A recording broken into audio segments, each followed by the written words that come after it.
ለማህበሩ አዲስ የሆናችሁ ምናልባት ላታውቁት ትችላላችሁ፣ ግን ሁሌም ያለ ነው የሰሙነ ሕማማት እንደዚህ እንደ መንፈሳዊ ውጊያ ማለት ነው። ጥያቄና መልስ የለም። የመናፍስት መርሃ ግብር አይኖርም የሚቀጥለው ሳምንት ግን የሰሙነ ሕማማት ንባብ ነው ያለው ማለት ነው። ኪርያላይሶን እየተባለ ነው የሚሰገደው። ንባቡ ታዲያ በየ3 ሰዓት የ3 ሰዓት ንባብ አለ፣ የ6 ሰዓት አለ፣ የ9 ሰዓት አለ፣ 12 ሰዓት፣ የምሽት 3 ሰዓት አለ። ስለዚህ ያ ንባብ ይነበባል ማለት ነው። እኔ ግን መርሃ ግብር በምገባው ሰዓት እየገባው አብሬያችሁ እሳተፋለሁ እንደ እግዚአብሔር መልካም ፈቃድ ማለት ነው። ስለዚህ ነባር ያላችሁ እህቶቼ፣ ወንድሞቼ ጓደኞቻችሁን ሰብስባችሁ ብታምጧቸው መልካም ነው። ያዳምጡት። በተለይ በሰሙነ ሕማማት የሚነበበው ንባብ በእውነት በጣም ብዙ ትምህርት የሚሰጥ ነው። እጅግ በጣም ብዙ ትምህርት አለ ውስጡ። በተለይ የመጽሐፍ ቅዱስ ትርጓሜ በአቋራጭ ሁሉ ጭምር እንማርበታለን። ሙሉ ለሙሉ ከኦሪት ዘፍጥረት እስከ ራዕየ ዮሐንስ ባንመለከት እንኳን ባንማር እንኳን ግን የጌታን ሕማሙን በተመለከተ ስለ ክርስቶስ የተነገሩ ትንቢቶች ይተረጎማሉ። በብሉይ ኪዳን ያሉት የኦሪት ምንባባት አሉ፣ የነቢያት ምንባባት አሉ፣ መጽሐፈ ምሳሌ፣ እንደገናም ደግሞ የሃይማኖት አበው አለ፣ ሃይማኖት አበው ምንባብ፣ ወንጌል አለ፣ ታምረ ማርያም አለ በየሰዓቱ። የእመቤታችን ታምር ደግሞ በየሰዓቱ ነው ያለው። በየ3 ሰዓት በየ6 ሰዓት ታምር አለ። እንደገና የጌታ የመድኃኔዓለም ታምር አለ። ስለዚህ ንባቡን መታችሁ ብታዳምጡት ለእናንተ መልካም ነው። በተለይ በስደት ያላችሁ ቤተክርስቲያን እንደ ልብ የማታገኙ ይሄ ትልቅ መጽናኛ ይሆናል ብዬ አምናለሁ፣ አስባለሁ እና ይህን ይመስላል። ስለዚህ ከወዲሁ ግን እናንተ ተዘጋጁበት ምላችሁ ቢያንስ እንዴት ዜማውን ቢያንስ ተለማመዱት። ግዕዝ አለ፣ እዝል አለ፣ አራራይ አለ። ከሰኞ እስከ ሐሙስ እስከ ሮብ ያው ግዕዝ ታውቁታላችሁ አይደል? ዜማውን አምና እንዴት እንደምንል እንዳትቸገሩ በአሁን ቶሎ ቶሎ ብትለማመዱት መልካም ነው። ኪርያላይሶን ኪርያላይሶን ኪርያላይሶን ኪርያላይሶን ኪርያላይሶን አሁን ይሄ እስከ ሮብ ማለት ነው። እንደዛ እየተባለ ይሰገዳል። ኪርያላይሶን ኪርያላይሶን ኪርያላይሶን ኪርያላይሶን ኪርያላይሶን ከዛ በኋላ በሁለተኛው ዙር ደግሞ ኪርያላይሶን ኪርያላይሶን ኪርያላይሶን ኪርያላይሶን ኪርያላይሶን ኪርያላይሶን ኪርያላይሶን ኪርያላይሶን ይሄ ሁለተኛው ዙር። ከዛ ሶስተኛው ደግሞ ኪርያላይሶን ኪርያላይሶን እየተቀባበላችሁ ማለት ነው። አንዱ ያሰግዳል፣ አንዱ ይቀበላል። ኪርያላይሶን ኪርያላይሶን እያላችሁ ትሰግዳላችሁ ማለት ነው። ይሄ እስከ ሮብ። ከዛ ሐሙስ ቀን ደግሞ ኪርያላይሶን ኪርያላይሶን ኪርያላይሶን ኪርያላይሶን እያላችሁ ትሰግዳላችሁ ማለት። ከዛ አርብ ነው ደግሞ ብዙዎቻችሁ የምታውቁት የአርቡን ዜማ ነው፣ እዝል ማለት ነው። ኪርያላይሶን ኪርያላይሶን ኪርያላይሶን ኪርያላይሶን ኪርያላይሶን ኪርያላይሶን ኪርያላይሶን ኪርያላይሶን ይሄ የመጀመሪያው። ሁለተኛው ዙር ደግሞ ኪርያላይሶን ወይም ደግሞ ኪርያላይሶን ኪርያላይሶን ኪርያላይሶን ኪርያላይሶን ኪርያላይሶን ኪርያላይሶን ኪርያላይሶን ኪርያላይሶን እብኖዲ 9 ማስያስ 9 ታኦስ 9 እነኝን ያዟቸው ከዛ ቀጥሎ የሚባሉ ስለሆኑ። ከዛ ሶስተኛው ደግሞ ኪርያላይሶን ኪርያላይሶን አይለያየም። አሁን ካልኩላችሁ ሶስቱም አይለያዩም። መጀመሪያ ያልኩት፣ ሁለተኛ ያልኩት፣ ሶስተኛ ያልኩት ሁሉም ይለያል እና በደንብ ተለማመዱ። ሰዓቱ ሲደርስ ከመለማመድ እንትን ለመያዝ ከመሞከር ከመርበትበት ይልቅ አንድ ሳምንት ሲቀረው በአንድ ሳምንት ውስጥ ብትለማመዱት መልካም ነው። ሌላው ደግሞ ሰላምታዎች አሉ። በየ3 ሰዓት የእመቤታችን ሰላምታ፣ የመድኃኔዓለም ሰላምታ እና ደግሞ የአጋዕዝተ ዓለም ሥላሴ ሰላምታ አሉ። በየሰዓቱ የ3 ሰዓት፣ የ6 ሰዓት፣ የ9 ሰዓት እነኝንም ጭምር ያው በእርግጥ ይበዛሉ፣ ግን ተመሳሳይ ዜማ አላቸው። ተመሳሳይ ዜማ ስለሆኑ ይለመዳሉ እነሱ እና ከአሁኑ ብትለማመዷቸው መልካም ነው። የሰሙነ ሕማማት መጽሐፍ አለች። ምናልባት እናንተ ጋር ትኖር አትኖር አላውቅም፣ ግን መጽሐፉ በዛ ይላሉ። የትኛው ምንባብ እንደሚነበብ የሚያወጣ አለ።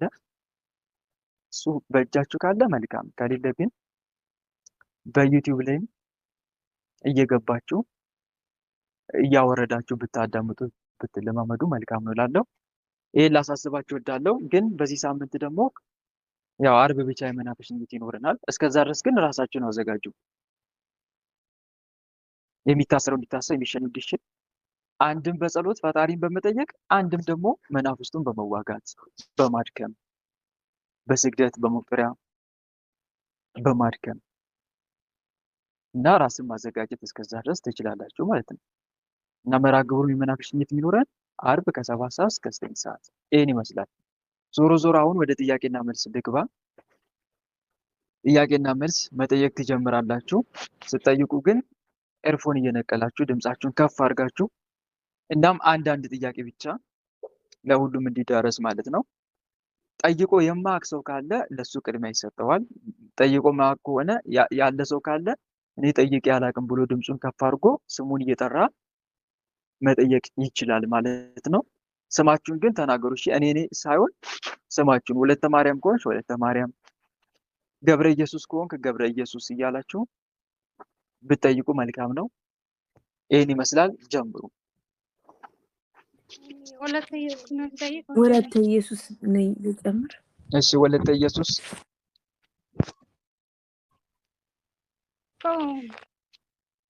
የአክስቴ ልጅ ነበረች እና እዚህ ከስደት ሀገር ማለት ነው።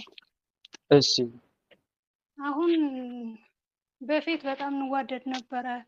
አንድ ነገር ብትሆን ሩጬ ነው የሚሄደው ነበር እና ከዛ በኋላ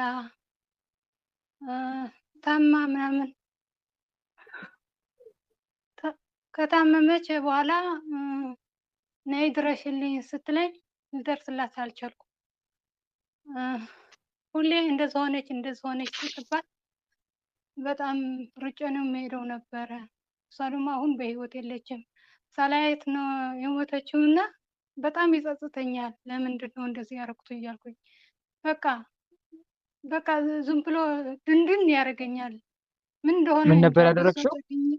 በሷ ጨክኜ ምን ነበር ያደረግሽው? ቆይ ምን ነበር ያደረግሽው? ምን ነበር ያደረግሽው?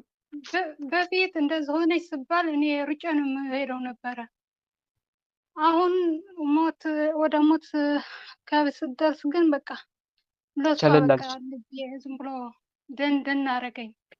እጄ ልደርስላት አልቻልኩም። አሁን ግን በጣም ይጸጽተኛል። ከዛ ከሞትሽ በኋላ ሰማሽ? አዎ ሞታ ስትባል ግን ሄድኩ። አሁን በጣም እየጸጸተኝ። መልካም እህት አለምዬ፣ እንደዚህ አይነት ነገር ሲፈጠር ትምህርት ወስዳችሁ ለፉት። እሺ፣ እንደዚህ አይነት ነገር ሲፈጠር በህይወት ዘመናችን ትምህርት እንድንወስድበት ነው። አንደኛ ለሰው ትኩረት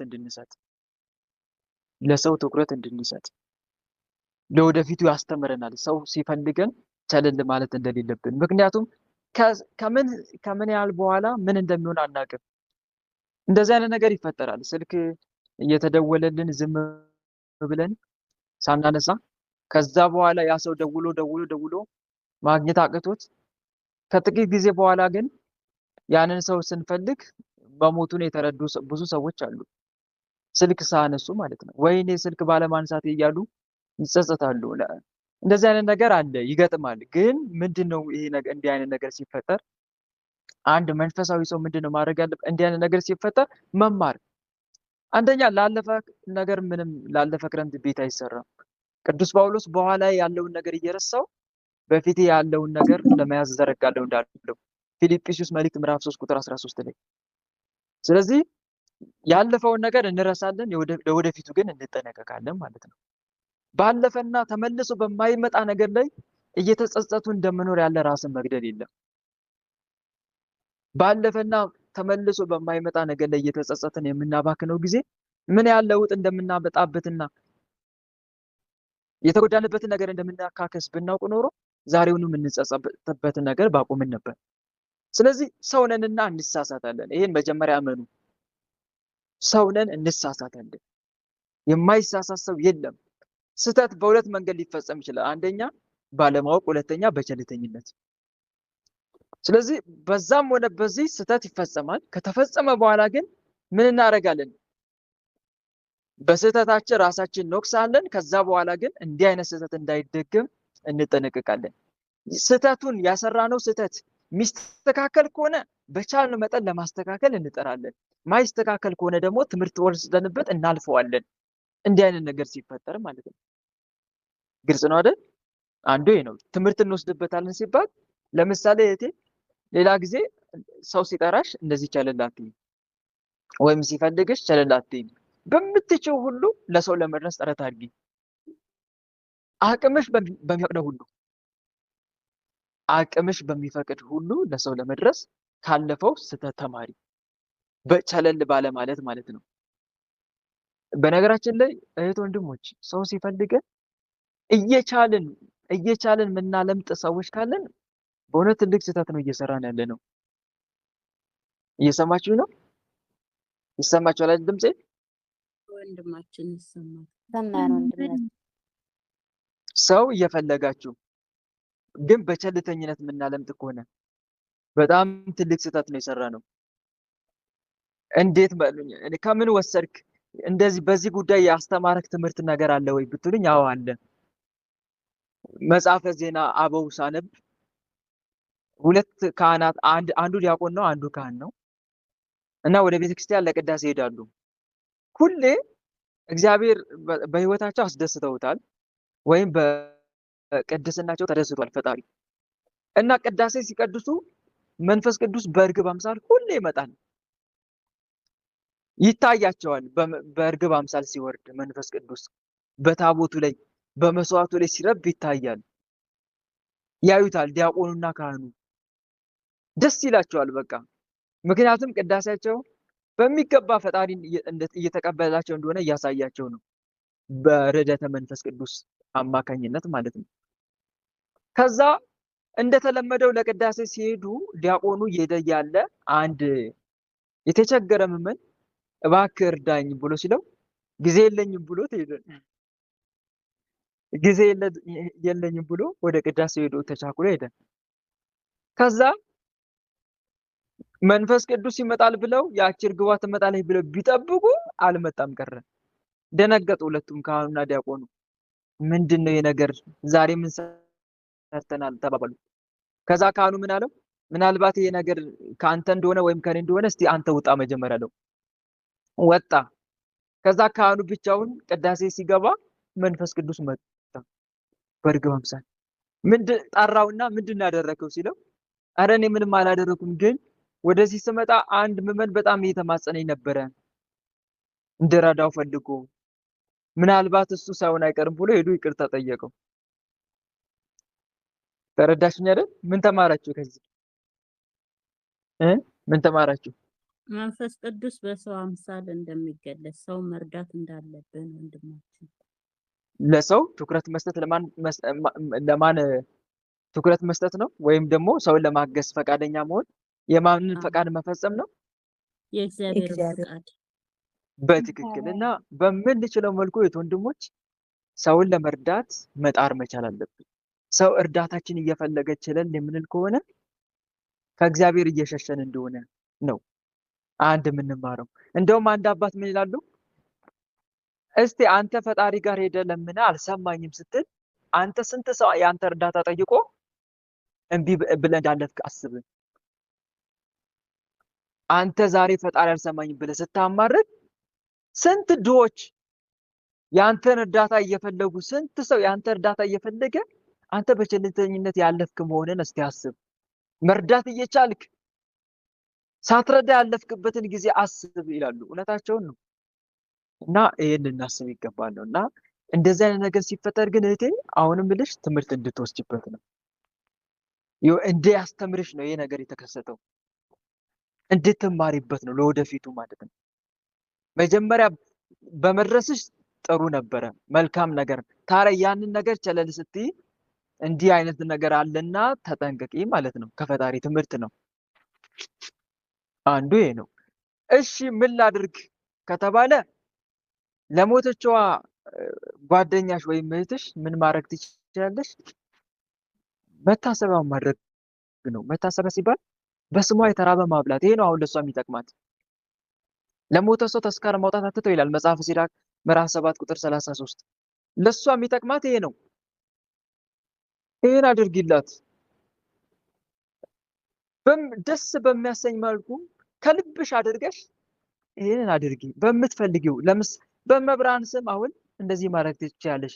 ለምሳሌ ለሰው በጎ ነገር ማድረግ ከፈለጋችሁት ወንድሞች፣ አሁን ለምሳሌ በሷ ስም በሞተችው አካል እመቤቴ ኪዳነ ምሕረት እናቴ በስምሽ እህቴን ታስቢያት ዘንድ ጓደኛዬን ታስቢያት ዘንድ ምናልባትም በኃጢአት ተፈርዶባትም ተኮንናም ከሆነ እናቴ ሆይ የጓደኛን የእህቴን ነፍስ ከልጅሽ ከወዳጅ ዘንድ አማልደሽ ከሲኦል ታስወጭልኝ ዘንድ በጓደኛዬ ስም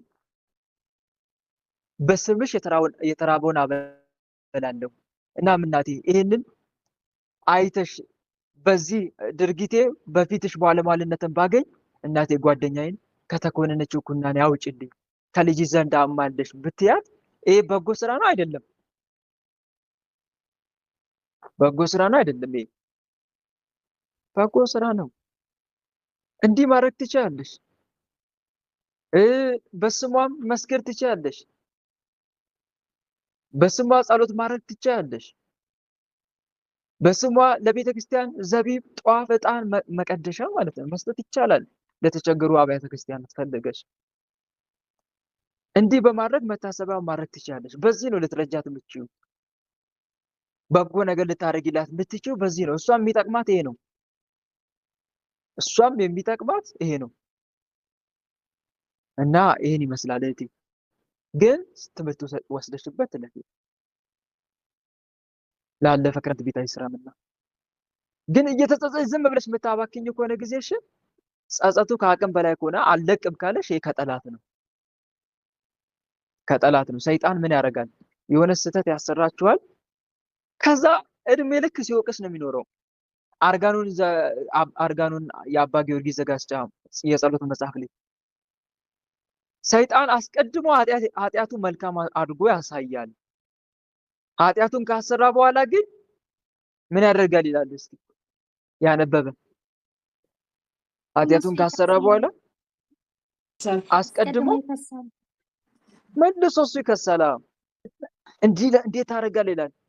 እንደምን ብሎ የሆነ ኃጢአት ማኑ ያስነካሃል፣ ወይ ዝሙት ያሰራሃል፣ ወይ ያሰድብሃል፣ ወይ ሰው እንድትበድል ያደርግና መልሶ ደግሞ እሱ ከልክ ያለፈ ጸጸት ያመጣብሃል በሊናክ። አንተንም ይከሳል፣ ከፈጣሪ ጋር ያጣላል። ይሄ ሰይጣን እንደዚህ ነው ያጣላል።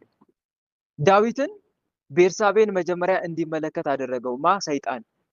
ዳዊት በሰገነት ላይ ይንጎማለን ነበር፣ ወደዛ ወደዚህ ይሄዳል እና ቤርሳቤ እጅግ መልካም ናት።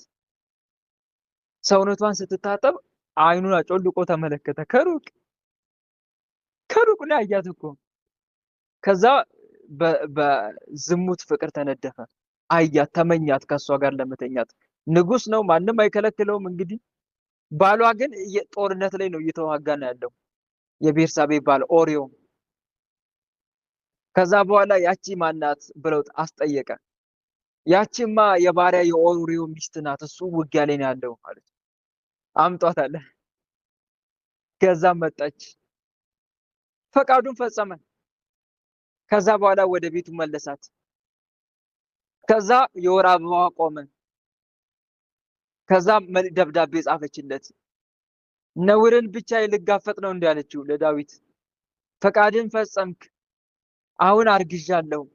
ባሌ ኦሪዮ ምን ሊለኝ ነው? እኔ ይሄንን እንዴት ልሸፍን አለችው። ከዛ ዳዊት ወንጀሉን ለመፈጸም መሯሯጥ ጀመረ። ኦሪዮን አስመጣው። ከዛ በኋላ ኦሪዮ አቤት፣ እንዴት ነው ጦርነቱ? አረ ጌታዬ፣ በጣም በሚገባ እየተካሄደ ነው። እግዚአብሔር ከኛ ጋር ነው፣ ሰልፉን እየመራን እያሸነፍን ነው አለው። መልካም ጥሩ፣ ዛሬ እንግዲህ ሚስት ጋር ሄድና እደር አለው። የማን ልጅ እንዲባል የማን እንዲባል? እንዲባል የኦሪዮ እንዲባል ማለት ነው። አዎ የኦሪዮ እንዲባል። ከዛ በኋላ አረ አላደርገውም አለ ኦሪዮ ደግሞ አላደርገውም። ለምን እንዴ? የእስራኤል አእላፈ እስራኤል እንዳለ ውጊያ ላይ ናቸው። እኔ ምን ቤት ነኝ እዚህ ከሚስቴ ጋር ምተኛው? የሞቀ ትዳር የሞቀ አልጋ ውስጥ ምተኛው ማድረው? በጭራሽ አላደርገውም ጌታ፣ ይሄንማ አላደርግም አለ። ችክ አለ። ከዛ ግራ ገባው ዳዊት። መጠጥ አስጠጣውና አሰከረው። እንዴ መንፈስ ሄዶ እንዲገናኝ ማለት ነው። ኦሪዮ ግን አልገባም ወደ ቤርሳቤ፣ በረንዳ ላይ ነው የተኛው። እንደውም አንድምታ ዳዊት ላይ መዝሙረ ዳዊት አንድምታ ላይ የሚጠጣ እየመሰለ አይጠጣም ይላል። አልጠጣም፣ የሚጠጣ እየመሰለ ግን አይጠጣም። አንድምታው ላይ ሲፈታው እንደዛም ብሎ ይተረጉመዋል። ከዛ ዳዊት አረ አውቆብኛል እንዴ ለካ ቆይ ያለና ደብዳቤ አጽፎ ለኢዮአብ ደብዳቤ ላከለት፣ ኦሪዮን በሚስጥር እንዲያስገድለው ማለት ነው። ከዛ ኦሪዮ ሞተ። ማን አይቷል? ሁሉ ሲደረግ ምንም እንኳን በሚስጥር ሲደረግ ማን አይቷል? እግዚአብሔር አይቷል። ልዑል እግዚአብሔር አይቷል። ከእግዚአብሔር አይደበቅም። ከዛ በኋላ ነብዩ ናታንን ላከበት፣ ዳዊት በደለኝ ብሎ ማለት ነው። ሂድና ናታንን ከእንትና ጋር አዳኘኝ ብሎ ከዛ በኋላ ነብዩ ናታን ሄደና በምሳሌ አድርጎ ወቀሰው ዳዊትን። ከዛ ዳዊት እጅግ በጣም የንስሐ ልብ አለው። በጣም እጅግ አለቀሰ። የመረረ እንባ እያነበበ አለቀሰ። መጨረሻ ላይ ግን ራሱ 4 ይክፈል ብሎ ነበረ። 4 ነው የከፈለው። ማለቴ መከራ አግኝቶታል ዳዊት። ለዘላለም ከቤት ሰይፍ አይጠፋም ሙሉ ብሎ ተብሎ ነበር በዚህ ኃጢአቱ ማለት ነው። እኔ አሁን ልነግራችሁ የፈለኩት ነገር ይሄንን አይደለም። ዳዊት የኃጢአቱን ዋጋ በሚከፍልበት ሰዓት የዳዊት ጠላቶች ተነስተውበት ነበር። ማን ተነሳበት? የገዛ ልጁ አቤሴሎም፣ እነ ኩሲ፣ እነ አኪፌጦል፣ ሌሎችም እንዳለ ተነስተውበት ነበረ። ንስሐ ገብቶ ሁሉ ማለት ነው። ከዛ የቀደመ በደሉን እያነሱ ይሄ ዝሙተኛ፣ ዘማዊ፣ ይሄ ገዳይ፣ ነፍሰ ገዳይ እያሉ በጣም ልብ በሚያቆስል የቀደመ ንስሐ የገባበትን ኃጢአት እያነሱ ይወቅሱት ነበር። አሁን እግዚአብሔር ትቶታል። ዳዊት እንደዛ ብሎ ጸልዮአል አይደል? መዝሙር 58 ላይ እግዚአብሔር ትቶታል። መዝሙር ስንት ላይ ነበረ? መዝሙር 70 ላይ። አሁን እግዚአብሔር ትቶታል፣ የሚያድነው የለምና ተከትላችሁ ያዙት። እና አቤሴሎም ያሉትን እኮ ነው፣ እና አኪፌጦል ያሉትን። እግዚአብሔር ትቶታል፣ የሚያድነው የለም፣ ይሄ ዘማዊ ነው፣ በዘማዊነቱ ፈጣሪ ተጣልቶታል፣ ርቆታል፣ ገዳይ ነው፣ ርቆታል እያሉ ሲያሳድዱት ነበረ ዳዊትን። እና ምን ለማለት ፈልጌ ነው? ልክ እንደዛ ዳዊትን እንደወቀሱት በኃጢአቱ ሰይጣንም የሆነ ኃጢአት ያሰራንና መልሶ እኛን ይወቅሰናል። ንስሐ ብንገባ እንኳን ይወቅሰናል መልሶ። በተለይ ጽንስ ያስወረዱ ሰዎችን በጣም ነው የሚወቅሳቸው ዲያብሎስ። ንስሐ ቢገቡ እንኳን አንቺ ነፍሰ ገዳይ ጽንስ አስወረድሻል፣ የሥላሴን ፍጥረት ይላል። ሌሎችንም ልክ እንደዚሁ ሌላም ኃጢአት አሰርቶ መልሶ እኛን ይወቅሰናል። ንስሐ ብንገባ እንኳን በጣም ከባድ ጸጸት ነው የሚያመጣው። እና ከልክ ያለፈ ጸጸት ከሆነ ደግሞ ከዲያብሎስ መሆኑን ልትረዱ ይገባል ለማለት ፈልጌ ነው። በተለይ ንስሐ ገብተንበት አሁንም ወቀሳው ካለ አሁንም ጭምር ወቀሳው ካለ የሚወቅስ ከሆነ አለ ማለት ነው። በጣም ነው የሚወቅሰው እና ይህን ልትገነዘቡ ፈልጋለሁ። ስለዚህ እህቴ ንስሐ ግቢበት። በተለይ ትልቅ እረፍት የሚሰጠው ንስሐ መግባት ነው። ንስሐ ግቢበት። ከዛ በኋላ ግን ለጓደኛሽ ቅድም ያልኩሽን በጎ ስራ አድርጊላት። ተስካሯን አድርጊ፣ መታሰቢያዋን በስሟ በጎ ነገር ስሪላት። ነፍሷን ተኮንናም ከሆነ ነፍሷ ከሲኦል እንድትወጣ ማለት ነው። ከዛ በተረፈ ላለፈ ክረምት ቤት አይሰራም። መልሶ የሚወቅስሽ ከሆነ ግን የአጀሬ ስራ ነው። ያንቺን ሰላም አይፈልግማ። እፎይ ብለሽ የሰላም አየር እንድትነፍሽ አይፈልግም። እድሜ ልክሽን እየተጸጸትሽ ራስሽን እያማረሽ በቃ እግዚአብሔር አይምረኝም እያልሽ እንድትኖሪ ነው የሚፈልገው እሱ። ድርሳነ ማያዊ ላይ መልክአ ማያዊ ላይ አንብባችሁ ከሆነ ሰይጣን እሱ ሁሌም ሁከት መፍጠር ነው የሚፈልገው ይላል። መልክአ ማያዊ ላይ ስትጸልዩ አይታችሁ ከሆነ እሱ ሁሌም ሁከት መፍጠር ነው ይላል። እውነት ነው፣ ሁከት መፍጠር ነው። ሰው እፎይ ብሎ እንዲኖር አይፈልግም። ዛሬ ስንስቅ ካየ በሳቃችን እኮ ይመቀኛል ዲያብሎስ። ስትስቂ ካየ ይመቀኛል። ዛሬ ስቀው ነገ እኮ የሚታመሙ አሉ፣ በሳቃቸው ተመቅኝቶ ማለት ነው። በደስታችን ይመቀኛል። በትዳርሽ ይመቀኛል። ጥሩ የትዳር አጋር አገኘው ስትይ በትዳር አጋርሽ ተመቅኝቶ በትዳርሽ ሰላም እንዳታገኝ የሆነ ነገር ደግሞ ችግር ይፈጥራል። ወይ የትዳር አጋርን ወይ የትዳር አጋርሽ ጸባይ ይለዋውጠዋል። እንዲህ ያደረገ ማንበስ ነው ስራው ማለት ነው። እና ይሄንንም አውቀን የሱ ሴራና ተንኮል መሆኑን አውቀን ልንገነዘብ ይገባል ለማለት ነው። ጻጻትሽን በልክ ማድረግ መተው። ግልጽ ነው እህቴ። ይሄን ይመስላል ባጭሩ። ይሄን ያልኩት ግን ለአንቺ ብቻ ሳይሆን ሌሎችም እንደዚሁ ባለፈ ኃጢአት ወይም ባለፈ ስህተት የምትጸጸቱ ለእናንተም ትምህርት እንዲሆናችሁ ነው ይሄን ያወራሁት። እሺ ሌላ ጥያቄ? ስላሴ ማለት ወለተ ጻድቅ። እሺ ወለተ ጻድቅ ያሰማልን። ወንድም አለ ድምጽ ይሰማል? ይሰማል። እሺ ቃልህ ያሰማልን። የኔ ጥያቄ ማለት ነው አንዷ ጓደኛዬ ፀጉሯን ቀለም ተቀብታለች። አሁን ግን ወደ ኢትዮጵያ ልትሄድ ነው። በሰዓቱ መንፈሱ ነበር እንድትቀባ ያደረጋት ሲናዘዝ ማለት ነው። አሁን ግን ወደ ኢትዮጵያ ሄዳ ጸበል ምናምን ልትገባ ነው፣ ስጋና ደሙ ልትቀበል ነው እና በጣም ከብዷታል። ይሄን ጥያቄ ወንድም ማለት መልስልኝ። ትችላለች? ፀጉሯን ቀለም ተቀብታለች? አዎ። እሺ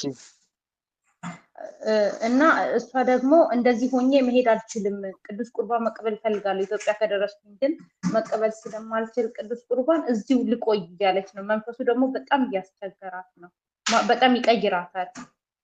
መልካም። እሺ ታለምዬ፣ ይኸውልሽ እንደዚህ አይነት ነገር ሲፈጠር አንደኛ ንስሐ መግባት የመጀመሪያው ስራ ነው።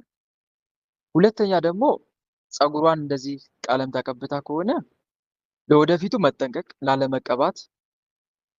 ሁለተኛ ሲቀጥል ደግሞ የሆነ ሌላ መልክ ያለው ቀለም ተቀብታ ከሆነ ጥቁር ብትቀባው ለሌላው መሰናከል እንዳይሆን ማለት ነው። እሷን ያዩ እንዳይሰናከሉ። ሰው ጥቁር ከተቀባ ቀለም ተቀብቷል ይባላል እንዴ? እስቲ ንገሩኝ። ማለት ያው የፀጉር ኖርማል ቀለም ምንድን ነው? የተፈጥሮ ቀለም ጥቁር አይደለም? ጥቁር ነው። ስለዚህ ለሌላው መሰናክል እንዳይሆን ጥቁር ብትቀባ፣ ከዛ በኋላ ግን ላለመቀባት ቃል ብትገባ ወይም ደግሞ ብትወስን መልካም ነው። ግልጽ ነው። ይሄን ይመስላል። ስለዚህ ላዩ ላይ የጥቁር ትደርብበት። አሁን ወደ ቡኒ ነገር ነው የሚቀባው እና ላዩ ላይ ጥቁር ችግር የለውም። ለምን መሰለሽ ጥቁር ለምን መሰለሽ? አንደኛ ጥቁር ያልኩበት ምክንያት የተፈጥሮ ቀለም ነው አይደለም? የፀጉር የተፈጥሮ ኖርማል ቀለሙ እንደዛ ነው። እግዚአብሔር ሲሰራን ጥቁር አድርጎ ነው። ጥቁር ቀለም ነው። ሁለት አማራጭ አለ። ወይም ደግሞ ይሄንንም ባይሆን መላጨት፣ ከመላጨት ይልቅ ግን ወይንን መቀባት። ግልጽ ነው። ይሄን ይመስላል። እሺ አመሰግናለሁ። እግዚአብሔር ግን እንደዛ አይነት ቀለም ይዛ ቆይ አልጨረስኩኝም።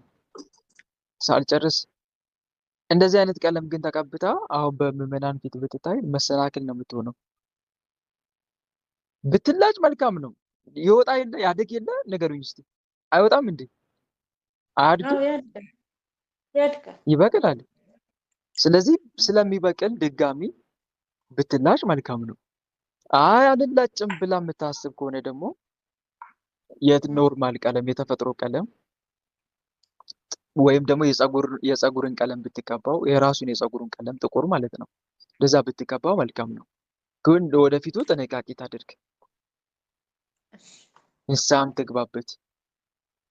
እሺ መልካም። ጸጋውን ያብዛ። እሺ ሌላ አሜን። ሌላ ጥያቄ? ስላሴ ጠይቅ ወንድም የወለተ ስላሴ። እሺ ወለተ ስላሴ። እሺ ወንድም የኔ ጥያቄ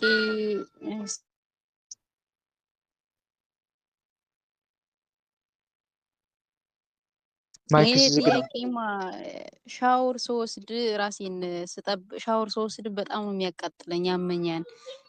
በቃ ንጹህ ልብስ ስለብስ ከሰውነቴ ሳሳርፍ በጣም ነው የሚያቃጥለኝ፣ በጣም ያመኛል። ንጽህናዬን ስጠብቅ በሽታ ነው የሚያመኝ።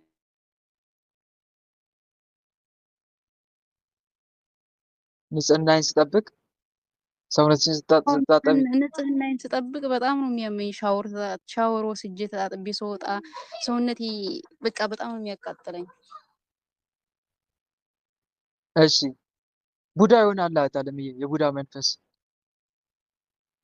ቡዳ መልክን የሰውነትን ደም ግባት አይቶ የገባ ቡዳ ሊሆን ይችላል። ደም ግባትን አይቶ የገባ አይደለ? ያ መንፈስ ደግሞ በተለይ ቡዳ ዛር ደግሞ ዝርክርክ እንድንሆን ነው የሚፈልገው። የቡዳ መንፈስ ዝርክርክ የሆነ መንፈስ ነው።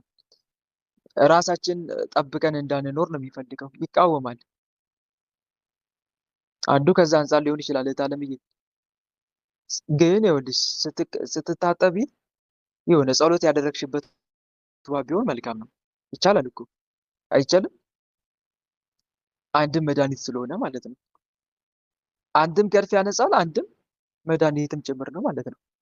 ጸሎት አድርጋችሁ አማትባችሁበት ወይ እንኳን ጸሎት ለማድረግ እንኳን ብትቸገሩ አማትባችሁ አቡነ ዘበሰማያት ብላችሁ ጌታ ኢየሱስ ክርስቶስ ብላችሁ በጸሎት አሳስባችሁ መድኃኒት አድርግልኝ ብላችሁ መታጠብ ትችላላችሁ። የምትታጠቢበት ውሃ ላይ ጸሎት አድርጊበት ባጭሩ። እናም ደግሞ ከታጠብሽ በኋላ ቅባ ቅዱስ ሙሉ ሰውነትሽን ተቀቢ። ግልጽ ነው ወለተ ስላሴ? ሙሉ ሰውነትሽን ቅባ ቅዱስ መቀባት። ያመሰግናለሁ። መልካም። እሺ ሌላ ጥያቄ? ወንድማችሁ እንደገና እስከ በነጥር አድርገን ወደ የፀጉር ምክንያት ንገረን። የጥቁርና የቀዩ ልዩነቱ። የቀይ ልዩነቱ በነገራችን ላይ ቀለም አይፈቀድም። ሲጀመር የፀጉር ቀለም መቀባት አይፈቀድም፣ የታወቀ ነው። ነገር ግን ቀይ ፒንክና ስትቀቡ ለሌላው መሰናክል ነው፣ መሰናክል አይደለም። መልሽልኝ እቴ ወለተ ሚካኤል እየሰማሽ ነው? መሰናክል ነው፣ መሰናክል አይደለም። ጥቁርና ማለት ጥቁር ስንቀባስ ይፈቀዳል ማለት ነው? የሚፈቀደው ነው አይደለም። አልተረዳሽኝም? የሚፈቀደው ነው አይደለም። እሺ አይፈቀድም። ሁለቱም የትኛውም ቀለም አይፈቀድም። ነገር ግን ሌላ ቀለም በሚቀቡበት ሰዓት እነኛ ሰዎች ለሌላው መሰናክል ይሆናሉ አይሆኑ? ይሆናል ሁሉ መሰለኝ። ትክክል። ስለዚህ አሁን ለምሳሌ አንዷ ፒንክ ተቀብታ ብትጓዝ ያቺ ሴት ምን እንደተቀባች ነው የሚታሰበው? ቀለም እንደተቀባች አይደለ? የፀጉር ቀለም እንደተቀባች። እሷ አሁን ለምሳሌ ቤተክርስቲያን እንደዛ ተቀብታ ሄደች። እሷን የሚመለከታት አካል በሙሉ ምንድን ነው የሚለው? የፀጉር ቀለም ተቀብታ ገባች ብሎ ትኩረታቸውን እዛ ላይ አያደርጉም? ለሌላው መሰናክል አትሆንም? ሌላው ቢቀር ለሌሎች እህቶች ማበረታቻ አትሆንም? ሆነለት። አንዱ ከዛ አንጻር ነው። እና ግልጽ ነው። አዎ ግልጽ ነው፣ ግልጽ ነው፣ ግልጽ ነው። እና ያ ከሚሆን ለሌላው መሰናክል ከሚሆን ቢያንስ ወይ ጥቁር ቀለም መጀመሪያ አማራጭ ትልቁ ዋናው ነገር መቆረጥ፣ መላጨት። ያ ባይሆን እንኳን የመጨረሻ ሁለተኛ ምን ከዚህ ሌላ ምን መፍትሄ ሊኖር ይችላል ከተባለ እንደኔ ነው ጥቁር ቀለሙን ተቀብቶ ያኛው መልክ ማጥፋት ይሻላል ነው ሌላው መሰናክል ከሚሆን እንጂ የሚፈቀድ ሆኖ አይደለም። ተረዳሽኝ? ተረዳኝ። አይ ማለትስ ያው ሁሉ ከለር ነው። ምንም ሁሉ ጥሩ አይደለም ማለቴ ነው። እኔ ደግሞ ወላ ጥቁር ይሆንስ ያው ነው ጥቁርነቱ ነው እንጂ ምንም በስራው ያው ነው አንድ ላይ ነው ማለት ነው። መልካም ለመናፍቅ ጥሩ አይደለም ማለቴ ነው። መልካም ይቅርታ። ተረድቼሻለሁ። እሺ እሺ ሌላ ጥያቄ? አሜን።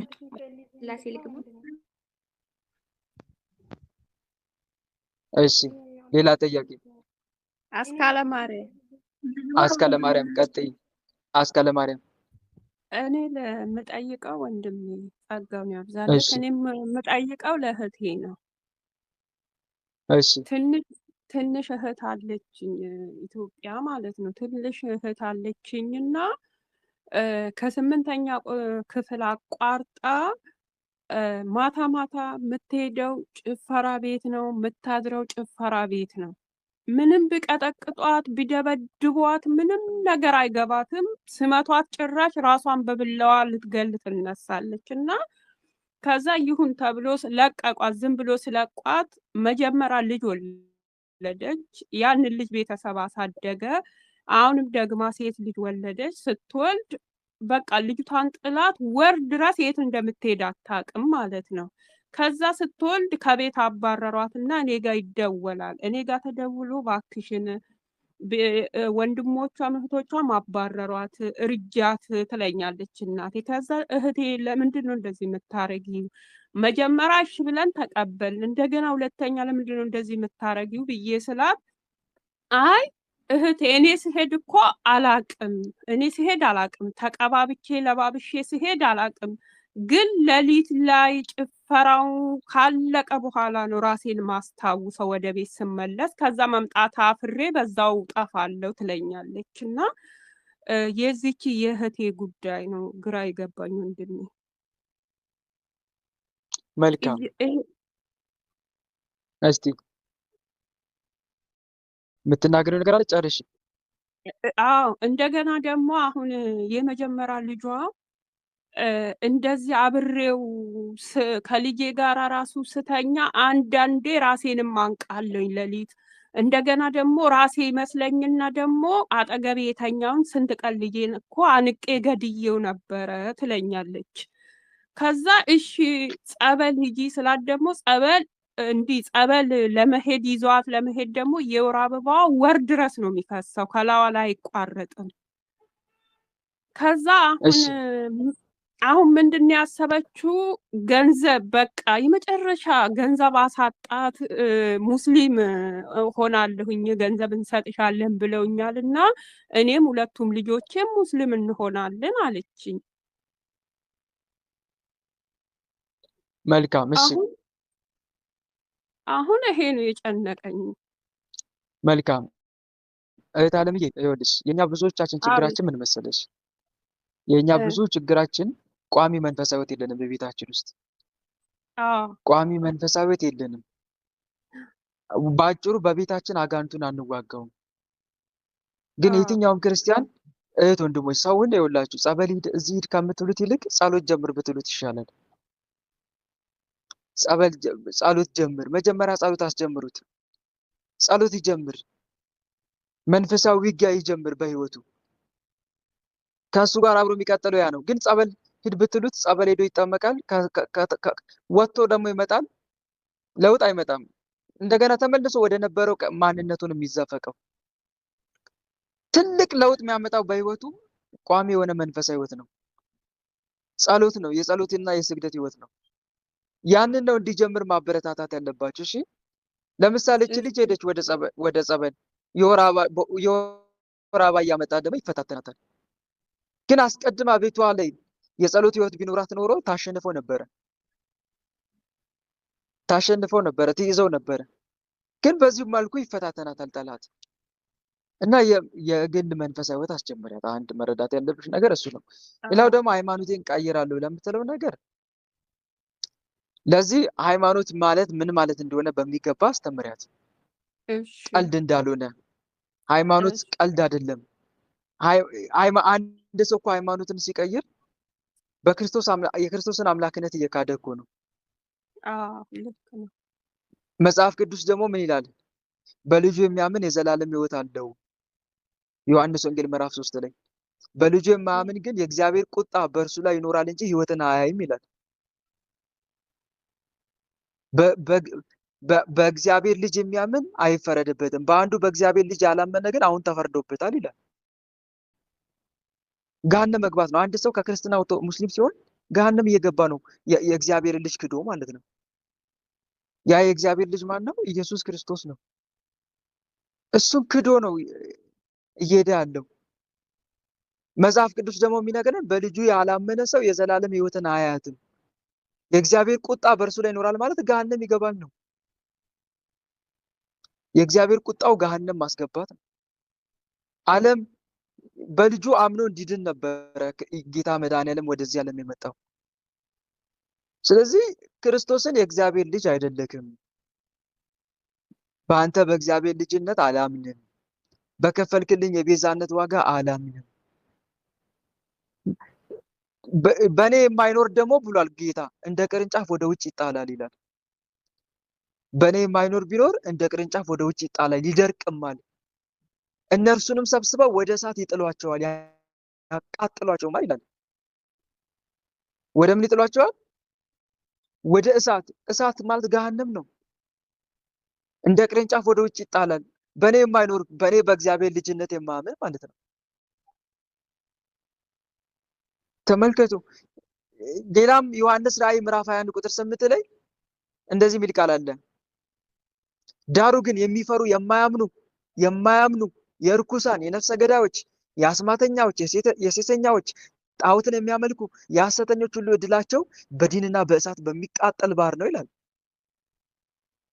በዲንና በእሳት በሚቃጠል ባህር ነው፣ ይኸውም ሁለተኛው ሞት ነው ይላል። ሁለተኛው ሞት ነው። ይህም በደንብ አድርገሽ ማስረዳት አለብሽ።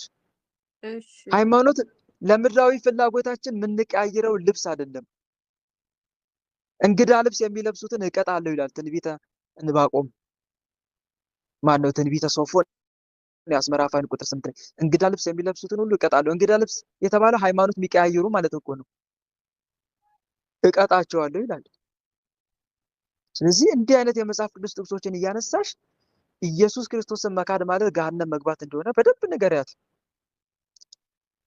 ለምድራዊ ፍላጎት ብለን የምንቀይረው እንዳልሆነ አልሰማም ካለችሽ በጸሎት አስቢያት። ሌላው ከመምህራን ጋር አገናኛት። እቤት አትገኝም። አሁን ልጅቷን ሕፃኗን በሕፃንነቷ ነው ጥላ ጠፋች። በቃ አሁን ቤተሰብ በፊት ይመቷት ነበረ። አሁን በቃ ሁሉም ትቷታል። እሷ ዞራ ዞራ ትመጣለች። ሙታ ራሱ ብትቀር ዞራ ዞራ ትመጣለች ይላሉ። ቤት ውስጥ ቅጥቅጥ ያረጓታል። ምንም አሰማም። እሷ ምንም ስሄድ እኮ አላቅም እህቴ ምን ላድርግ ትለኛለች። ለእኔ ነው የምትነግረኝ ችግሯን። እሺ እኔ ሲሄድ አላቅም ምን ላድርግ። እኔ ልጄንም እኮ አንቄ ስለተቆጣጠረት እኮ ነው ታዲያ ገድዬ ነበረ ትለኛለች። እኔ እዚህ ገብቶኛል። ይሄ የሚያሳየው እኮ አጋንንቱ የበላይነት እንዳለው ነው እሷ ህይወት ላይ። ሌላ ጥያቄ እኮ የለም። የበላይነት አለው። እንዴት የበላይነት ያገኝ ቻለ? የአጋንንት ነው። አንደኛ የቤተሰብ ዛር አለ። ምን አለ? የቤተሰብ ዛር አለ። ምክንያቱም ወላጆቿ በመንፈሳዊ ህይወት የሄዱ አይመስልም ነው። በመንፈሳዊ ህይወት ነው የተጓዙት። ከላይ ሲታይ አንዱ እሱ ነው። ተመልከቺ። እብቅን ትጸንሳላችሁ ገለባን ትወልዳለች የሚል ቃል ትንቢተ ኢሳይያስ ላይ። እብቅን ትጸንሳላችሁ ገለባን ትወልዳላችሁ። በሌላ አነጋገር እነሱም ራሳቸው ኃጢአተኛ ከሆኑ የሚወለዱትም ልጅ ልክ እንደዛ የተያዘ ነው የሚሆነው ማለት ነው። በአጋንንት ህይወት ሆኖ ከወለዱ ያም እንደዛው ዛር አለ አንደኛ። ሁለተኛስ መተት ይኖራል። መተት ማለት ያው በሰዎች ክፋትና ተንኮል፣ ምቀኝነት የሚላክ መተት ከብዙ ሰዎች ጋር ኮኔክሽን ካላት መተት የሚደረግባት እድሉ ሰፊ ነው ማለት ነው አይደለም? ከብዙ ሰዎች ጋር የምትሉ ከሆነ ሰው ያያታል። ግማሹ መልኳን ያያል፣ ግማሹ ተሰጥኦዋን ያያል። በቃ የሆነ ነገር ያላት ነገር ይመስላቸውና ቆይ ይሄን ነገሯን ልውሰድባት ይልና አንዱ ይመትታል። አንዱ ይሄ አለ፣ መተቱ አለ። ሌላው ሲቀጥል ሶስተኛስ በራሱ ኃጢአት ደግሞ የሰበሰበቻቸው መናፍስቶች አሉ። በራሱ ኃጢአት ከእግዚአብሔር ርቃ አይደል ያለችው? ርቃ ነው የኖረችው እድሜ ልኳን። ስለዚህ እድሜ ልኳን ሲሰበሰቡ የነበሩ መናፍስት አሉ ማለት ነው። በራሱ ኃጢአት በምትሰራዋ እያንዳንዱ ኃጢአት ሲሰበሰብ እነኚህ መናፍስቶች ተጋግዘው የበላይነትን ይቀዳጃሉ። እሷ ላይ የበላይነትን ይቀዳጃሉ። ከዛስ እንደፈለጉ የሚፈልጉትን ነገር ያስፈጽሟታል። ህሊናዋን እየሰወሩ ይዘዋት ይሄዳሉ ወደ ራሳቸው ቦታ ይዘዋት ይሄዳሉ ማለት ነው። ተቆጣጥረዋታል ከአቅም በላይ ማለት ነው። ስለዚህ እነኚህ መናፍስቶች ምንድነው ዓላማ? አለመግደላቸውም የእግዚአብሔር ቸርነት ነው። ምን አለማድረጋቸው? አለመግደላቸው የእግዚአብሔር ቸርነት ስለሚጠብቃት ነው። አጋንንት ደግሞ የበላይነት ሲኖረው ልብ ሰውሮ ወደ ፈለገው አቅጣጫ ይወስዳል። ለምሳሌ ማስረጃ አለ ካላችሁኝ መጽሐፍ ቅዱስ ላይ ማቴዎስ ወንጌል ምዕራፍ 8-9 አካባቢ ላይ ሌጊዮን በመቃብር ያለውን ሰውዬ እብድ አላረጉትም? አይምሮን አላሳጡትም? ንገሩኝ። ሰውየው ያሳልፍ ነበረ በመንገድ ላይ መንገድ ኃላፊዎችን ያሳልፋቸው ነበር? አያሳልፍም አይደል? ይሄ ማን ነው የተቆጣጠረው? አጋንንቱን የተቆጣጠረው አይምሮን ይዞት እኮ ነው። የበላይነት ሲኖር አጋንንት እንደዛ ያደርጋል፣ ይሰውራል። እና መረዳት ያለባችሁ ነገር ይሄ ነው። ተመልከቺ። ስለዚህ አሁን የምትያትም ሴት ልክ እንደዛ የበላይነት አይሎባታል ማለት ነው። ከዚህ የበላይነት መውጣት ትችላለች ወይስ አትችልም? ትችላለች። ምን ማድረግ አለባት? እንደ አቅሟ ትጸልይ።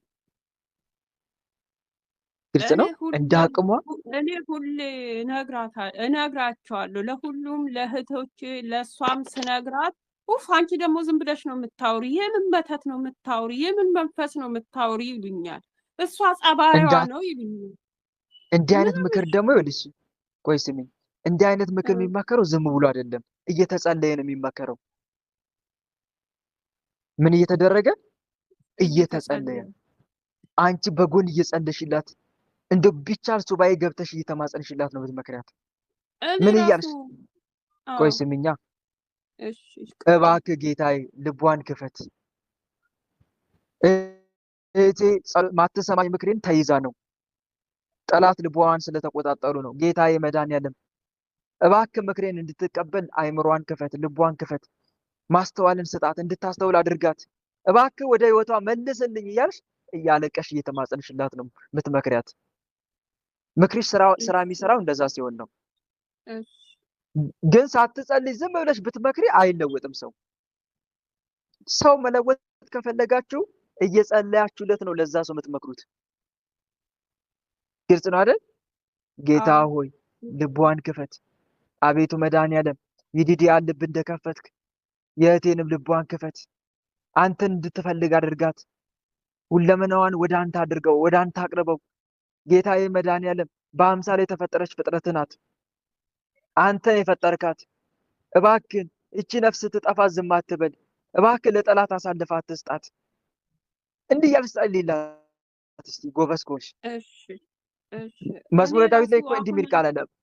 ይኸው መዝሙር 73 ላይ የችግረኞችን ነፍስ ለዘውትር አትርሳ ይላል።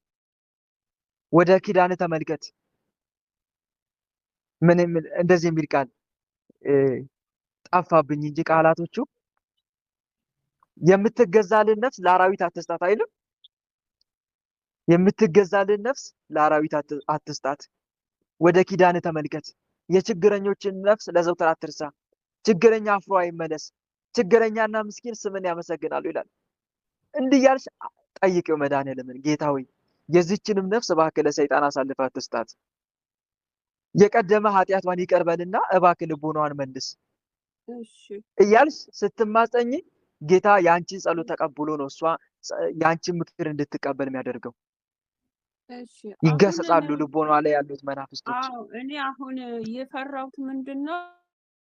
ብር ሰጧት። ባለፈው ልጆቿን ሁለቱንም ይዛ ሂዳ ብር ሰጧት፣ እነዚህ ሙስሊሞቹ ማለት ነው። አሁን እነሱም ይሄ ብር እንዴት ነው የሰጧት? ያ ነገር እንቅልፍ፣ ሰሞኑን እንቅልፍ ነው ያሳጣኝ። ለምን ሰጧት ብሩ? ይሄ እንቅልፍ ይኸውልሽ ሊያሳጣሽ አይገባም። መጨነቅ አይደለም። በነገር ሁሉ በጸሎትና በምልጃ በእግዚአብሔር ፊት ልመናችሁን አስታውቁ እንጂ በአንዳች አትጨነቁ ተብሎ ተጽፏል። ልትጨነቂ አይደለም እህቴ የሚገባው አዎ ጸሎት ልታደርጊላት እንጂ። ግልጽ ነው። ይሄ አዎ እንዴት ብር ሰጧት የሚለው ነገር እንዴ ዛሮቹ ምን ይሰራሉ? እ? ዛሮቹ ምን ይሰራሉ? አዳልሙቲ ምን ይሰራሉ? በተለይ አዳልሙቲ እምነት አስቀያሪ መንፈስ አይደለም። አዳልሙቲ እኮ ዛር ነው። ጠቋር አዳልሙቲ ወሰንጋላ አይለያዩም። አዳልሙቲ ምን ይሰራል እዚህ ጋር ነው? ከራሱ ሰው ጋር እኮ ያገናኛል። በገንዘብ ያስደልላታል። በገንዘብ እምቢ ብትል እንኳን በዛቻ እንገድልሻለን በማለት ያስፈራራታል። በተለያየ መንገድ ያዝትባታል። ወይ አዝቶ አስፈራርቶ እምነቷን ሊያስቀር ይሞክራል፣ ወይ ደግሞ በገንዘብ አስደልሎ፣ ወይ ደግሞ በእውቀት ማለት የራሱን ኡስታዞች ጋር ያገናኛታል። ከዛ እሷ አታውቅም አይደል ስለ ሃይማኖቷ፣ እንዲሰባብኳትም ያደርጋል። በዚህ እኮ እምነቷን ሊያስቀይር ይታገላል። እምነቷን ካስቀየረ ደግሞ በቁም ገደላት ማለት ነው። የቁም ሞት ታውቃላችሁ? እንደዛ። ግን ምን ማድረግ ትችያለሽ አንቺ? መጸለይ። አቅምሽ በሚፈቅድ መልክ መጸለይላት፣ ምከሪያት። ምክርሽንም አታቋርጪ። እንደገናም ደግሞ ተስፋ ቁርጥሽ ምክርሽን አታቋርጪ። ባትሰማሽ እንኳን ልክ ፀሐይ ለሚፈልጋትም ለማይፈልጋትም እንደምትወጣው አንቺም ደግሞ ምክርሽን ብትሰማሽም ባትሰማሽም ምክርሽን አታቋርጪ። አሁን ሌላው ሲቀጥል ደግሞ ወሮናት ከቤት ወጥታ ከሄደች አሉኝ። አንድ ወሩ ናታል። ልጆቹንም ጥላ ከሄደች የት እንዳለች አናውቅም አለችኝና ይሁን ጸልይላት። አሁንም ጸልይላት። እሺ ግልጽ ነው። አንቺ ዝም ብለሽ ስታገኛት ምከሪያት፣ ስታጫት ደግሞ ጸልይላት። እሺ ግልጽ ነው። ከአንቺ የሚጠበቀው ይሄ ነው። እስቲ ግብፃዊቷ ማርያምን እስቲ አስቢ እህቴ። ግብፃዊቷ ማርያምን እስቲ አስቢ። ግብፃዊቷ ማርያም እስቲ አስቧት ወንድሞች። መንፈሳዊ ፊልም ላይ በጣም ኃይለኛ አመንዝራ ሆና ነበረ። ኃይለኛ አመንዝራ። ከዛ በኋላ ምን ሆነች? ሰራተኛዋን አሽከሯን ማለት ነው። ያ ታውቁታላችሁ መንፈሳዊ ፊልም ላይ ያለው እሱንም ልታበላሸው እና ከኔ ጋር ተኛለችው።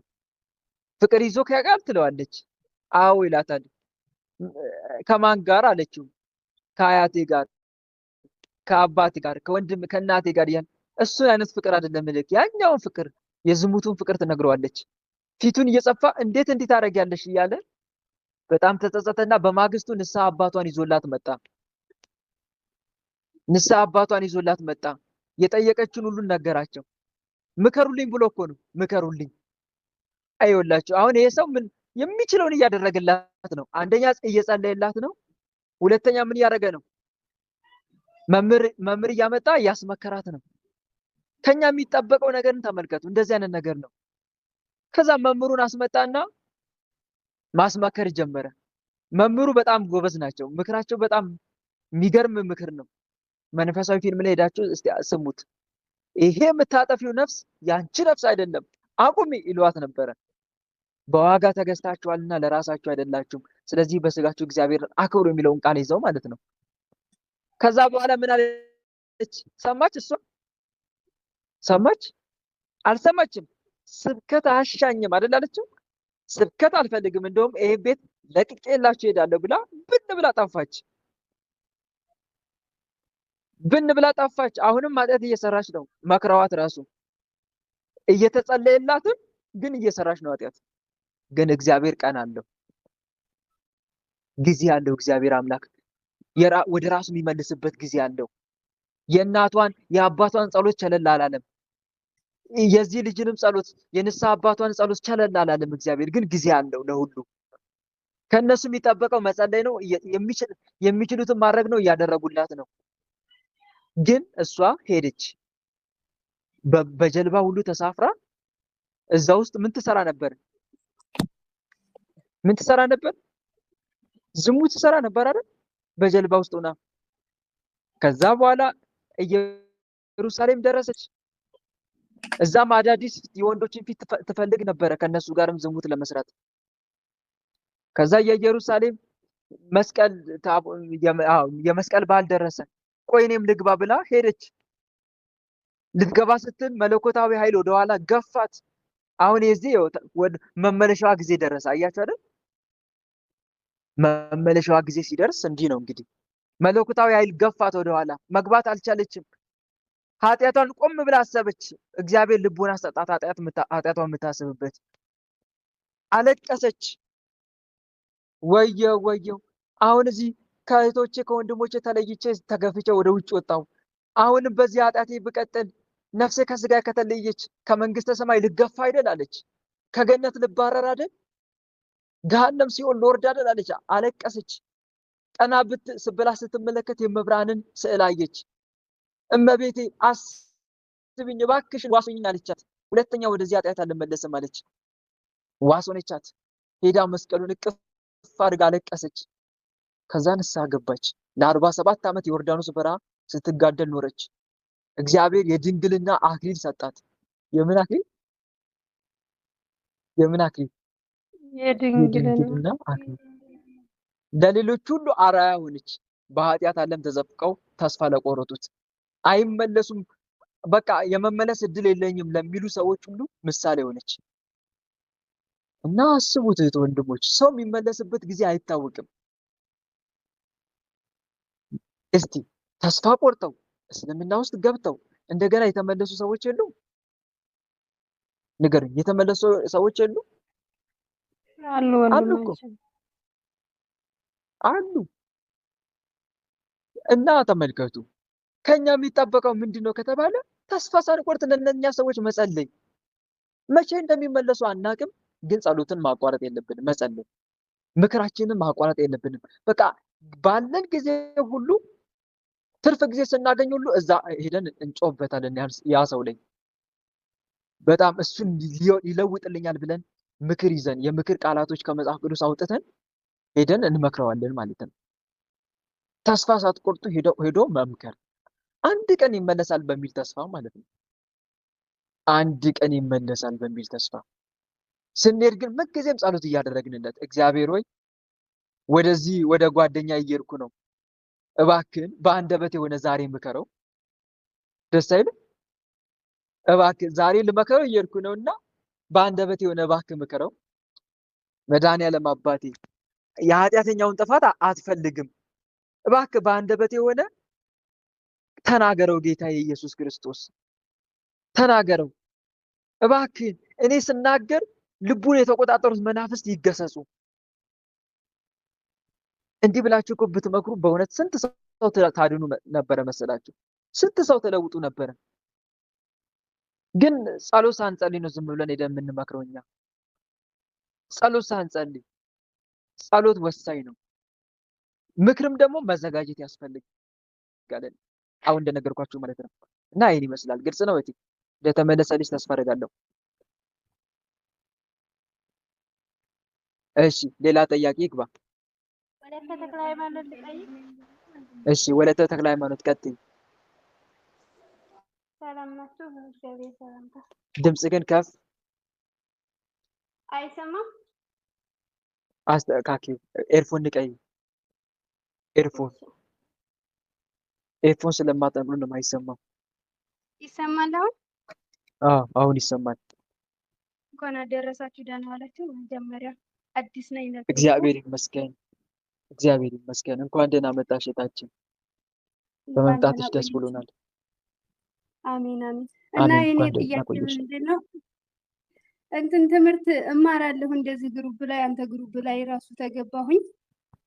1-4 ወር ሆነኝና እማራለሁኝ። እንደዚህ ስማር በምማርበት ሰዓት በቃ ሁሉን ነገር እንደማቅ ነው የሚሰማኝ ማለት ነው።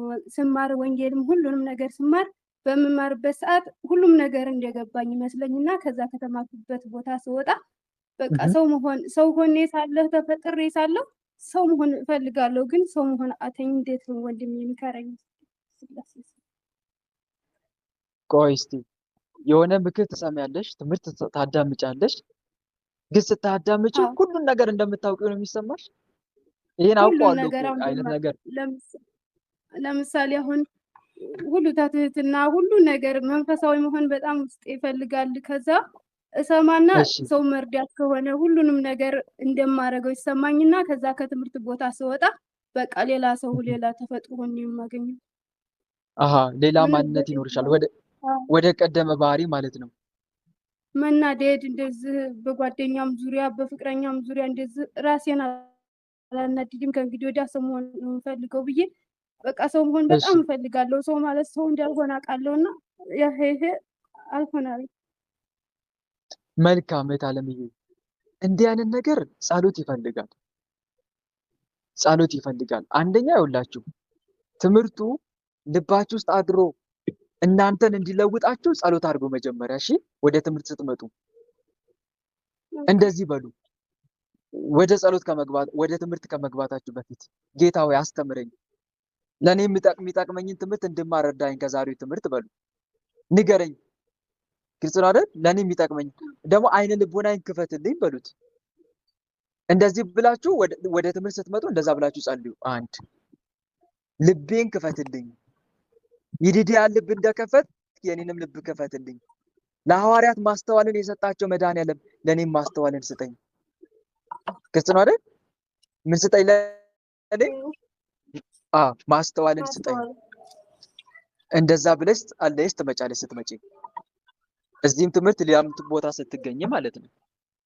ሁለተኛው የምታደርጊው ነገር ምን መሰለሽ? ልክ ትምህርቱን ተምረሽ ስትወጪ የለም ጌታ የመድኃኒዓለም ዛሬ በተማርኩ ትምህርት እንድለወጥ እርዳኝ። ምን እንድል እርዳኝ? እንድለወጥበት እርዳኝ። አምላኬ ኢየሱስ ክርስቶስ ቃሉን ሰምቼ ዝም ብዬ የምቀመጥ ሰው አታድርገኝ። እባክህ ጌታ ሆይ ቢያንስ ዛሬ ከተማርኩ ትምህርት እንድተገብር እርዳኝ። እኔ ደካማ ነኝና አግዘኝ አምላኬ፣ አበርታኝ ብለሽ እግዚአብሔርን ለምኝ። ይሄ ወሳኝ ነገር ነው። ምንጊዜም ትምህርት ከመጀመር በፊት ትምህርቱን እንዲገልጽልን መጠየቅ፣ ትምህርቱን ከጨረስን በኋላ ደግሞ በትምህርቱ ስራ መስራት እንችል ዘንድ እንዲያደርገን መጸለይ አለብን ማለት ነው። አንዱ ይሄ ነው። ሌላው ደግሞ እራሳችሁን ጠይቁ፣ ፈትሹ። ምንጊዜም አሁን ለምሳሌ ዛሬ የሆነ ትምህርት ተማርን አይደል እህት ወንድሞች፣ ከዛ ቆም ብላችሁ ጠይቁ ራሳችሁን። እስቲ ዛሬ ከሰማሁት ነገር ምን ቁም ነገር ያስኩኝ በሉ። ምን ቁም ነገር ያስኩኝ፣ በህይወቴ ምን ለውጥ ማምጣት አለብኝ ዛሬ ከተማርኩት ትምህርት ብላችሁ እስቲ ራሳችሁን ጠይቁ። ዛሬ ብዙ ትምህርት ተምረናል እኮ። ለምሳሌ እስቲ መጀመሪያ ምን ተማርን? እስቲ ልጠይቃችሁ፣ የያዛችሁት ነገር አለ? እስቲ ብዙ ነገር አውርቻለሁ እስካሁን እስከ 11 ሰዓት ከ20 ደቂቃ። ምን ያዛችሁ? እስቲ ንገሩኝ የያዛችሁትን። ስለ ንስሐ ውስጣችን ቂም ለመያዝ፣ ስለ ንስሐ ውስጣችን ቂም ለመያዝ፣ የተሰበረ ልብ እንዲኖረን። እሺ ሌላስ? እስቲ ምን ያዛችሁ ዛሬ እስካሁን ካወራሁት? ባለፈው ነገር ብዙ መጸጸት እንደሌለብን። ጎበዝ፣ መልካም። የመጀመሪያው እሱ ነበር አይደለ? ባለፈ ነገር እየተጸጸታችሁ ጊዜያችሁን አታባክኑ። እልቁንም መለወጥ፣ መስራት፣ ማስተካከል የምትችሉ ከሆነ አስተካክሉት። ማስተካከል ማትችሉ ከሆነ ምን አልኳችሁ? ትምህርት ወስዳችሁ እለፉት። ከልክ በላይ የሆነ ጸጸቱ ግን አላቆም ካለ ይሄ ከዲያብሎስ ነውና ዲያብሎስን ምን በሉት? ተቃወሙት። ይሄን ትምህርት ሰጥቻለሁ። ቢያንስ ይሄን ይዛችሁ እስቲ ግቡ። በዚህ ለውጥ ለማምጣት ጥረት አድርጉ። በዚህ ለማምጣት ከራሳችሁ ጋር ተማከሩ። ዛሬም ከእንግዲህ ባለፈ ነገር እየተጸጸትኩ ጊዜን አላባከንም ብሉ። እስቲ የተጸጸትኩበት ነገር አለ፣ በምን ላስተካክለው ይችላል? በምን ላካክሰው? እሱን ይዩት። ካልሆነ ግን ትምህርቱ ወስዳችሁበት እለፉ። የተጸጸታችሁበት ነገር ሊኖር ይችላል በህይወታችሁ። በጣም ብዙ የተጸጸታችሁበት ሊኖር ይችላል በጣም። ስለዚህ ትምህርት ውሰዱበት ከዛ ከምትጸጸቱበት ነገር። ከዛ በኋላ ግን ጸጸታችሁን አቁሙ። ይሄን ትምህርት ሰጥቻችኋለሁ። ሌላ ደግሞ ሰው መርዳት እየቻልን በቸልተኝነት ማለት እንደሌለብን አልተማማርንም። ይሄንንም ያዙት እስቲ፣ ተግባራዊ ለማድረግ እስቲ ጥረት አድርጉ። በእውነት አንድ በአንድ እኮ ብንተገብር እስከዛሬ የተማርነውን የት በደረስን። በእውነት የት በደረስን። አንድ በአንድ የምንማማር የተማርናትን ትምህርት ወደ ተግባር ብንለውጥ እመኑኝ ወንድሞች የት በደረስን እስከዛሬ። እንደዚህ እየፈተሹ ማለት ነው። ቢያንስ እስቲ እችን ተግባራዊ ለማድረግ ጥረት አድርጉ። ሁለት ትምህርት ይሄ ሁለተኛው ነው። አንደኛ ባለፈው አለመጸጸት፣ እየተጸጸቱ ጊዜን አለማባከን፣ ሁለተኛ ካለፈው ስህተት መማር፣ ሶስተኛው ደግሞ ምንድነው አልኳችሁ? ሰው ለመርዳት በምንችለው አቅም። በእውነት ይሄንን ራሱ ተግባራዊ ካደረጋችሁ በእውነት ትልቅ መንፈሳዊ እድገት ነው የምታገኙት። መንፈሳዊ እድገት ታገኛላችሁ። እና የሆነ ትምህርት ተምራችሁ በቃ ልክ ትምህርቱ ሲያልቅ ወደ ሌላ ነገር መግባት ሳይሆን ራሳችሁን ጠይቁ። ምን ጊዜም እስቲ ዛሬ ከተማርኩት ትምህርት ምን አገኘው? እናስ ምን አይነት ዝግጅት ላይ ነኝ እንደዚህ አይነት ለውጥ ለማምጣት ብላችሁ ራሳችሁን ጠይቁ። ዛሬ ምን ሰርቻለሁ ብሎ የዛሬን ውሎ በደንብ መፈተሽ፣ ድክመትን ማወቅ፣ የዛሬው ውሎ ከነገር ውሎ ጋር ተመሳሳይ እንዳንሆን በድክመታችን እንዳንቀጥል ይረዳናል። እና ይሄ ነው እህቴ። ስለዚህ ልክ ትምህርቱን ከተማርሽ በኋላ ራስሽን ጠይቂ። ጌታ ሆይ፣ ከዛ ልክ የተማርሽውን ትምህርት የለም አውጪው፣ አውጥተሽ ጌታ ሆይ እነኝን እንድተገብር እርዳኝ በይው። እንድተገብር እርዳኝ ጌታዬ። አቅም የለኝም። አቅም ሰው የፈለገ ቢፈልግ ቢያስብ ያላንተ እርዳታ ምንም ማድረግ አንችልም። እንደዚህ ላልኩ ጌታ ዮሐንስ ወንጌል ምዕራፍ 15 ላይ ምን ይላል? በእኔ ኑሩ እኔም በእናንተ። ቅርንጫፍ በወይኑ ግንድ ባይኖር ከራሱ ፍሬ ሊያፈራ እንዳይቻለው እናንተም እንዲሁ ደግሞ በእኔ ባትኖሩ አትችሉም። ቅርንጫፍ በወይኑ ግንድ ፍሬ ባይኖር ከራሱ ፍሬ ሊያፈራ እንዳይቻለው እንዲሁ እናንተ ደግሞ በእኔ ባትሆኑ አትችሉም። እኔ የወይን ግንድ ነኝ፣ እናንተም ቅርንጫፎች ናቸው። ያለ እኔ ምንም ልታደርጉ አትችሉምና በእኔ የሚኖር እኔም በእርሱ እርሱ ብዙ ፍሬ ያፈራል ይላል። አሁን የእህታችን ጥያቄ ምንም ፍሬ ማፍራት አልቻልኩም አይደል? ከምማሩት ትምህርት ምንም ፍሬ ማፍራት አልቻልኩም። ግን ጌታ ምን አለ? በእኔ ብትኖሩ ብዙ ፍሬ ታፈራላችሁ እያለ ነው። እኔም ብትጠይቁ እኮ ነው፣ የኔን እርዳታ ብትጠይቁ ማለቱ ነው። ጌታ ሆይ ጽድቅ መስራት አልቻልኩምና ጽድቅ እንድሰራ እርዳኝ ብላችሁ ብትጠይቁኝ፣ አቅማችሁ በሚፈቅድ ደግሞ ጽድቅ ለመስራት ጥረት ብታደርጉ፣ በትንሹ በጥቂቱ የታመነ በብዙ ይታመናል ተብሎ ስለተጻፈ ማለት ነው። በእውነት ብዙ ፍሬ ታፈራላችሁ እያለ ነው። ስለዚህ ጠይቂው። እሺ እህቴ፣ ግልጽ ነው። ጠይቂው። ሰምተሽኛል አይደል? ጠይቂው። ማንን? ቸሩ መድኃኒዓለም። ሌላው ደግሞ ቋሚ የጸሎት ህይወት ይኑርሽ። ትጸልያለሽ? ቋሚ ጸሎት ህይወት ንገሪኝ እስቲ። መዝሙረ ዳዊት አለ አንቺ ጋር? በህይወትሽ መዝሙረ ዳዊት ጸሎት አለ? ማይክሽን የከፈትሽ መልሽልኝ እንጂ። ወለተ ተክለ ሃይማኖት መዝሙረ ዳዊት ጸሎት አለ ወይ በህይወትሽ? እማዬ ማርያም። እሺ በቃ ቀጡ። ሌላ ሰው ይግባ። ሌላ ሰው ይግባ። ሩተ ስላሴ ቀጥል። ሪተ ስላሴ። እሺ አመሰግናለሁ ወንድሜ። የኔ ጥያቄ ያው ተደጋጋሚ ነው። በዚህ ግሩፕ ግን ፈተና ስለሚበዛ ነው እህቶቼ። አሁን የኔ ጥያቄ ከመጀመሪያ ይዞ የሆነ ነገር እጀምራለሁ ማለት ነው እና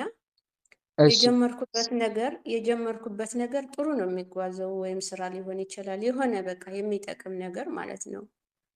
ግን መጨረሻው 1% ሲቀረኝ እወድቃለሁ። ላስተካክለው ስል ደግሞ አይስተካክልል እስከ ትዳሬ ድረስ ማለት ነው። አሁን ደግሞ በጣም በስደት ነው ያለሁት።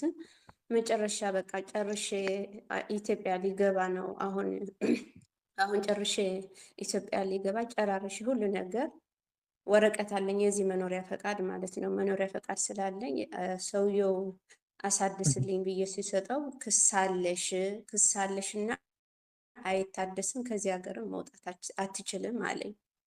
ይህንን ነገር በምንድን ነው የመጣብኝ?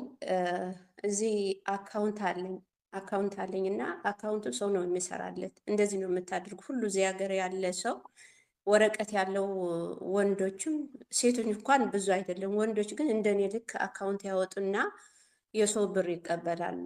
ከዛ ለኢትዮጵያ ይላካል ማለት እና እኔም ትንሽ ብር አገኛለሁ ብዬ እና እንደዚህ መጥፎ ይመጣብኛል ብዬ አላሰብኩትም፣ ሰምቼም አላውቅም ማለት ነው። እና ሰጠዋለሁ እና ለካ በዛ ነው ይመስለኛል የሆነ የተዘጋ ብር ነበረው የሰውየው በዚህ ሀገር ወደ 15,000 ምናምን ተዘግቶ አካውንቱም ተዘጋ፣ ብሩም ተዘጋ። ከዛ በፊት ብር እንደዚህ ሲዘጋ ማለት ነው ብሩ ይወስድታል መንግስትና ወረቀት ምንም አይበላሽም፣ ምንም አይበላሽም። ሰምቼም አይቼም አላውቅም። የኔ ግን ብሩ ተዘጋ፣ ወረቀቴም ተበላሽ። አሁን ከዚህ ሀገር መውጣት አልችልም። ወይም መታሰር አለብኝ ወይ ደግሞ ልክ እንደ በባህር የመጣ ሰው በባህር ወጥቼ ነው መሄድ እችላለሁ፣ ወይ ደግሞ ወደ መንግስት እጄ ሰጥቼ ባልሰራሁበት ወንጀል ታስሬ ወይም የሆነ ነገር ብዬ መግባት ነው የምችለው በመጨረሻ ሰዓት ማለት ነው። ይህንን ዘመን ሁሉ ሲቀመጥ 13 ዓመቴ ነው። እንደዚህ ያጋጥሞኝ አያውቅም፣ ግን በመጨረሻ ነው እንደዚህ ሲሆን። ግን በመስከረም ወር ይመስለኛል መጀመሪያ ሁል ጊዜ መጥፎ ነገር ሊገጥመኝ ከሆነ ህልም ያሳየኛል። በዛን ወቅት በጣም መጥፎ ሁለት ህልም ነው ያየሁት። ሁለት ህልም ሳይ አመመኝ። መስተሽፋ ህክምና ሲሄድ ጸጸር ኮላሊት ባጎንሻለሽ ብለው ይኸው 6 ወሬ ምግብም አልበላም፣ በቃ ስቃይ ላይ ነኝ። ግን አሁን እሱ ተሻለኝ፣ ደህና ሆንኩ ሲል ደግሞ በዚህ ተበላሸብኝ ማለት ነው። እና አሁን ምን እንደማደርግ አላውቅም። በጣም ከብዶኛል። በምን ይፈታም አላውቅም፣ ወዴትም የሚሄድም አላውቅም። እና እንደዚህ ነው የኔ ማለት ነው። መልካም እሺ ታለምዬ፣ በነገራችን ላይ ያው ፈተና ነው የታወቀ ነው። ነገር ግን አሁን ባልሽኝ ነገር በእንትኑ በወረቀቱ ጉዳይ ባለው ነገር ያለውን አማራጭ የመጨረሻ የምትዩን አማራጭ መጠቀም ነው አንድ። ሁለተኛ ደግሞ እንደዚህ አይነት ነገር ግን ከመፈጠሩ አስቀድሞ ለምሳሌ ቅድም ያልሽውን ነገር ይዤ ላብራራልሽ። የሆነ ነገር ጀምርና ልክ ሊፈጸም መጨረሻ አካባቢ ሲደርስ ይበላሻል የሚል ሀሳብ አንስተሻል። እንደዚህ አይነት ነገር የሚፈጠረው ብዙ ጊዜ ጠላት ከፊት እየቀደመ ነው ማለት ነው። እየቀደመ ነው ጠላት። እነኚህም መናፍስቶች ጠላቶቻችን እየቀደሙ ነው ማለት ነው። ልክ ዳዊት ኃጢአተኞች ወጥመዳቸውን ከፊት ይዘረጉብኝ፣ ለእግሮቼም የወጥመድ እንቅፋትን አኖሩ ብሎ እንደተናገረው ማለት ነው። ከፊት ቀድሞ እየተዘጋጀ ነው ማለት ነው።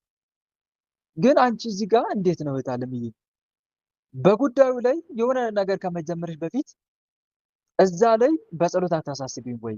አሳልፈሽ አትሰጭም ወይ? ይሄ ነገር እንዴት ነው አንቺ ጋር እህታለም? ክፍተት አለ? ሰጥቻለሁ። አሁን ሁሉ ነገሬ እኔ ሁሉ ነገሬ ማለት ነው በራሴ መያዝ ትቼዋለሁ። በቃ የሆነ አሁን ይህንን ነገር ልጁ ሲሰጠው እሺ ማለት ነው ልጁ ሲሰጠው የሰጠሁበት መላእክት አሉ። እናንተ ጠብቁልኝ፣ እኔ ደክሞኛል፣ እኔ ሰልችቶኛል፣ የሆነ ነገር ከመጣብኝ ቀድማቸው ለፍልኝ ብዬ እንዳውም ከዛ ብር የምቀበላት ብር እንኳን የሆነ የተወሰነ ነገር የማደርግበት አለ። አሁን እንደውም እኔ አእምሮዬ ላይ ታዲያ ምንድን ነው የምመክረው? እናንተ ሰጥቼም አልሆነልኝም በራሴ ማለት ታዲያ ምን አማራጭ አለኝ ነው በቃ ጥያቄ እንጂ እኔ ምክንያቱ እፈራለሁ። በቃ የሆነ ነገር ብዙ ጊዜ ተደጋጋሚ የሰራሁበት ነገር እንደዚህ እየሆነ እምቢ አለኝ። አሁን በራሴ እንትን የምለው ነገር የለኝም።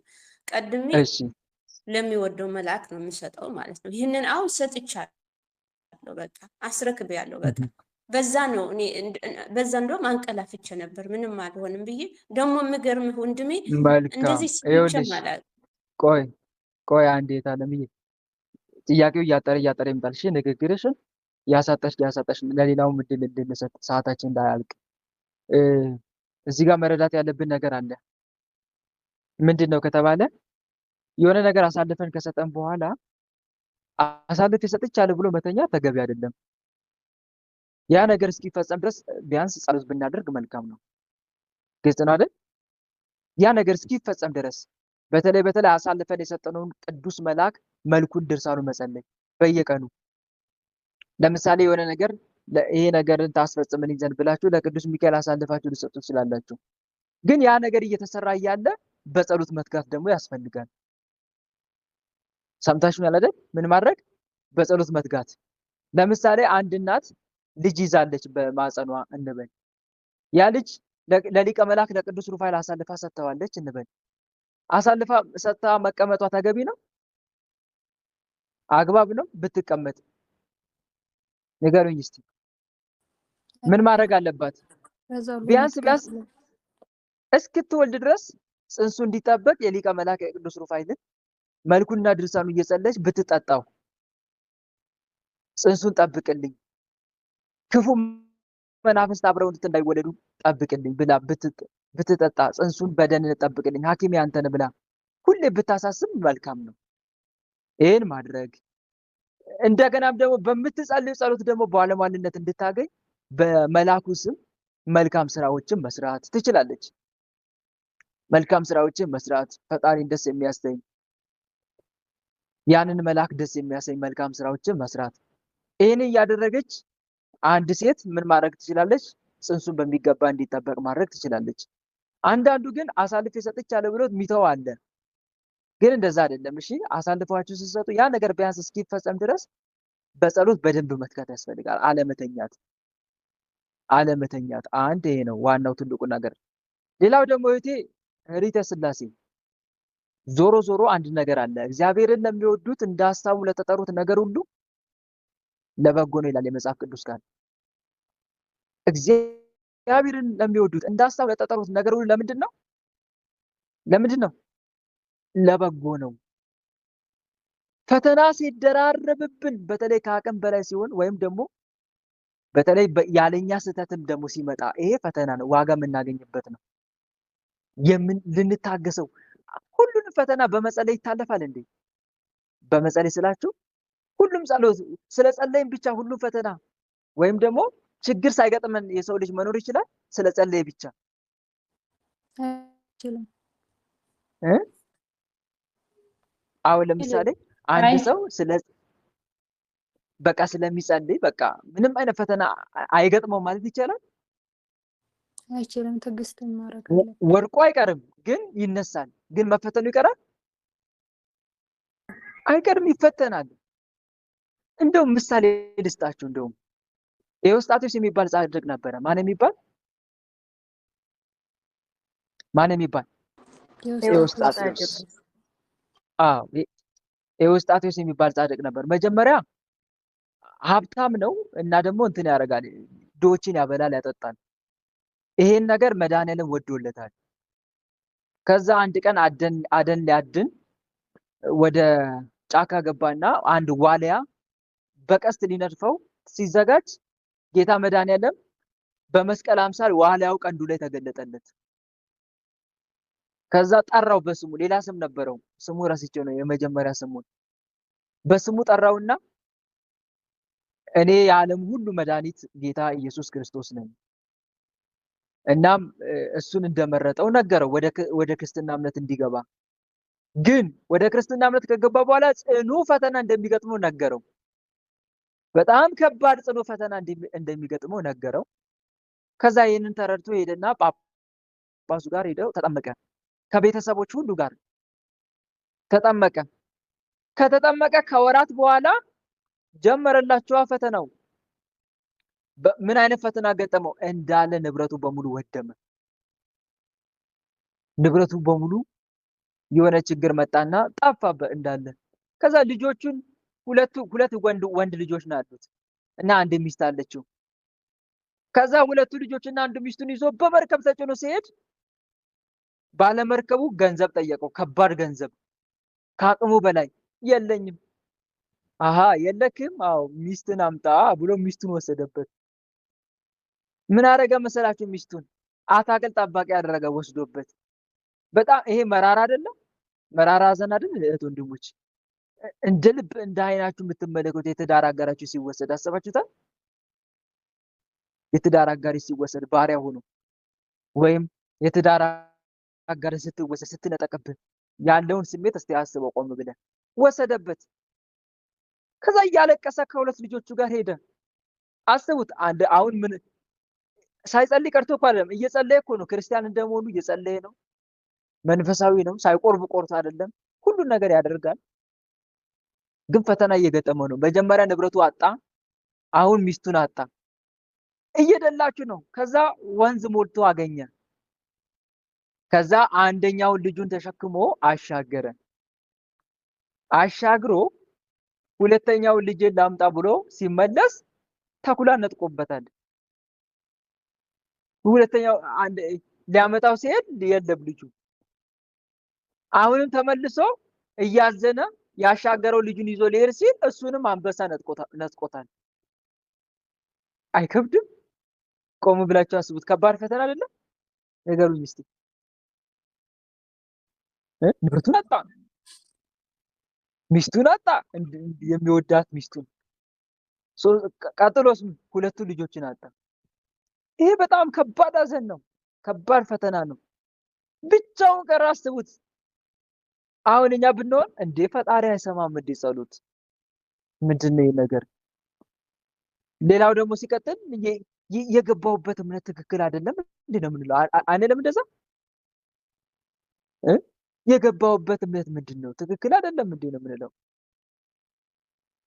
የዛር መናፍስቶች እንዲህ ነው የሚያደርጉት።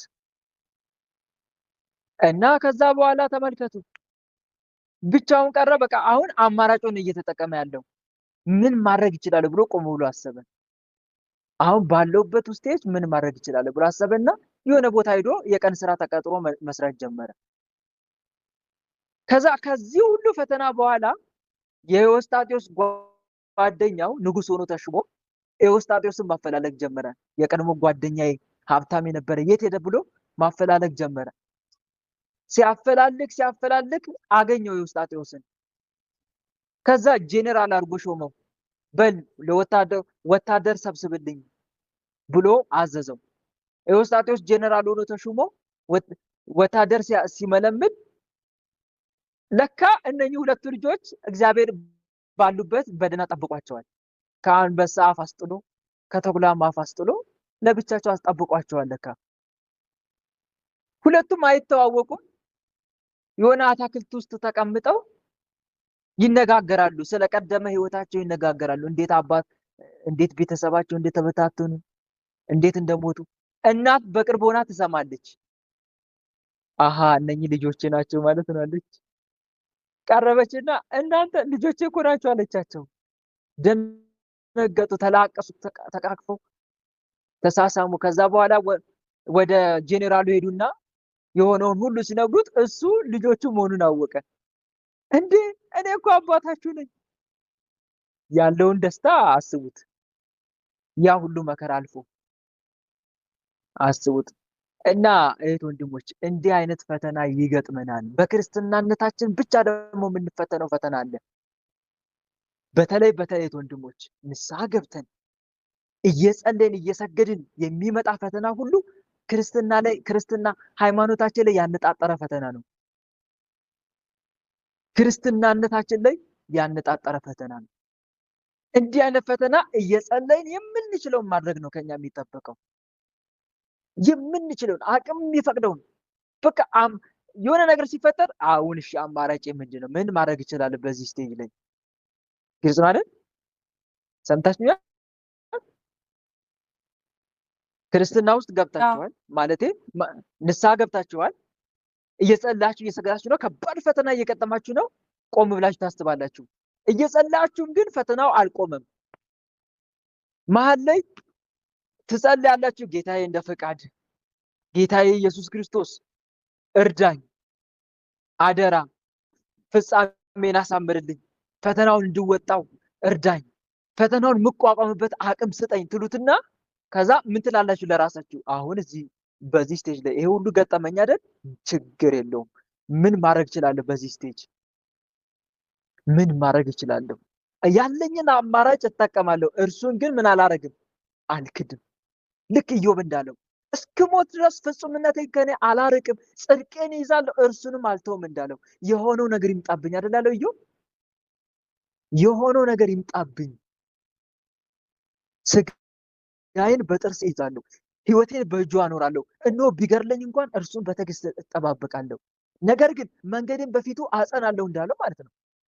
ልክ እንደ ኢዮብ የሆነው ነገር ይምጣብኝ ማለት አለብን። የመጣው ይምጣ፣ ንቅ አልልም። በመንፈሳዊ ላይ ተስፋ አልቆርጥም። እንደውም እጃችሁን ዘርግታችሁ ይኸው ወደ መድኃኒዓለም ከመንፈስ ወዴት ሄዳለሁ? ከፊትስ ወዴት እሸሻለሁ? ጌታዬ አንተ ነው የሰራኸኝ፣ ያንተ እጅ ያንተ ፍጥረት ነኝ። እንደ ፈቃድ ይሁን።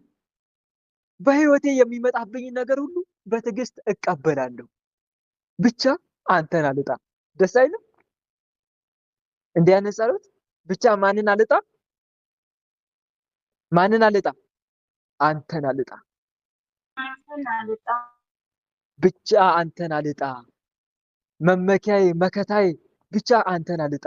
ሰው ዓለሙን ሁሉ ቢያተርፍ ነፍሱን ግን ቢያጎድል ምን ይጠቅመዋል? ሰው ስለ ነፍሱ ቤዛ ምን ይሰጣል? ጌታዬ ያጣዋቸው ነገሮች ሁሉ ስሞት ጥቻቸው መሄዳቸው ነገሮች ናቸው። ከእናቴ ማህፀን ራቁቴን ነው የወጣሁት፣ ደግሞ ወደዚያ ራቁቴን እመለሳለሁ አይደል ያለው ኢዮብ። ስመጣ ገንዘብ ይዤ ነው እንዴ መጣሁት ወደዚህ ዓለም ላይ? ስመጣ ገንዘብ ይዤ ነው እንዴ? ስመጣ ሀብታም ሆኜ ነው እንዴ? ስመጣ ወገን ዘመድ ኖሮኝ ነው እንዴ? ብቻዬን አይደለው እንዴ መጣሁት?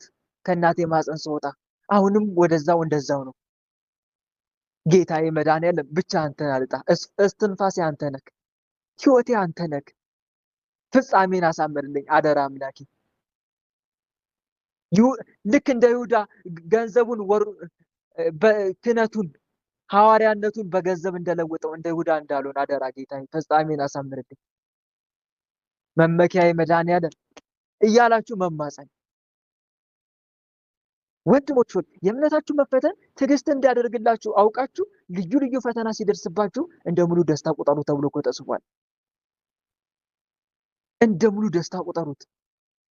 በእምነት ላይ ያነጣጠረ ፈተና ሲኖር ማለት ነው።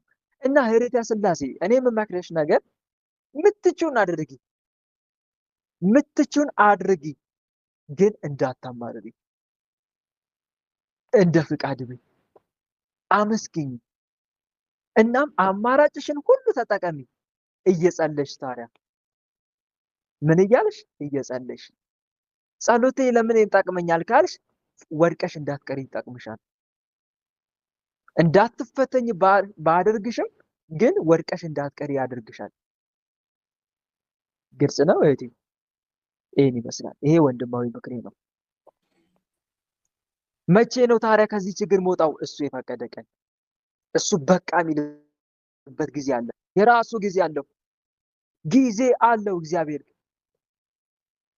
መድኃኒዓለም የራሱ የሆነ ጊዜ አለው። እስቲ አብርሃምን ተመልከቱት።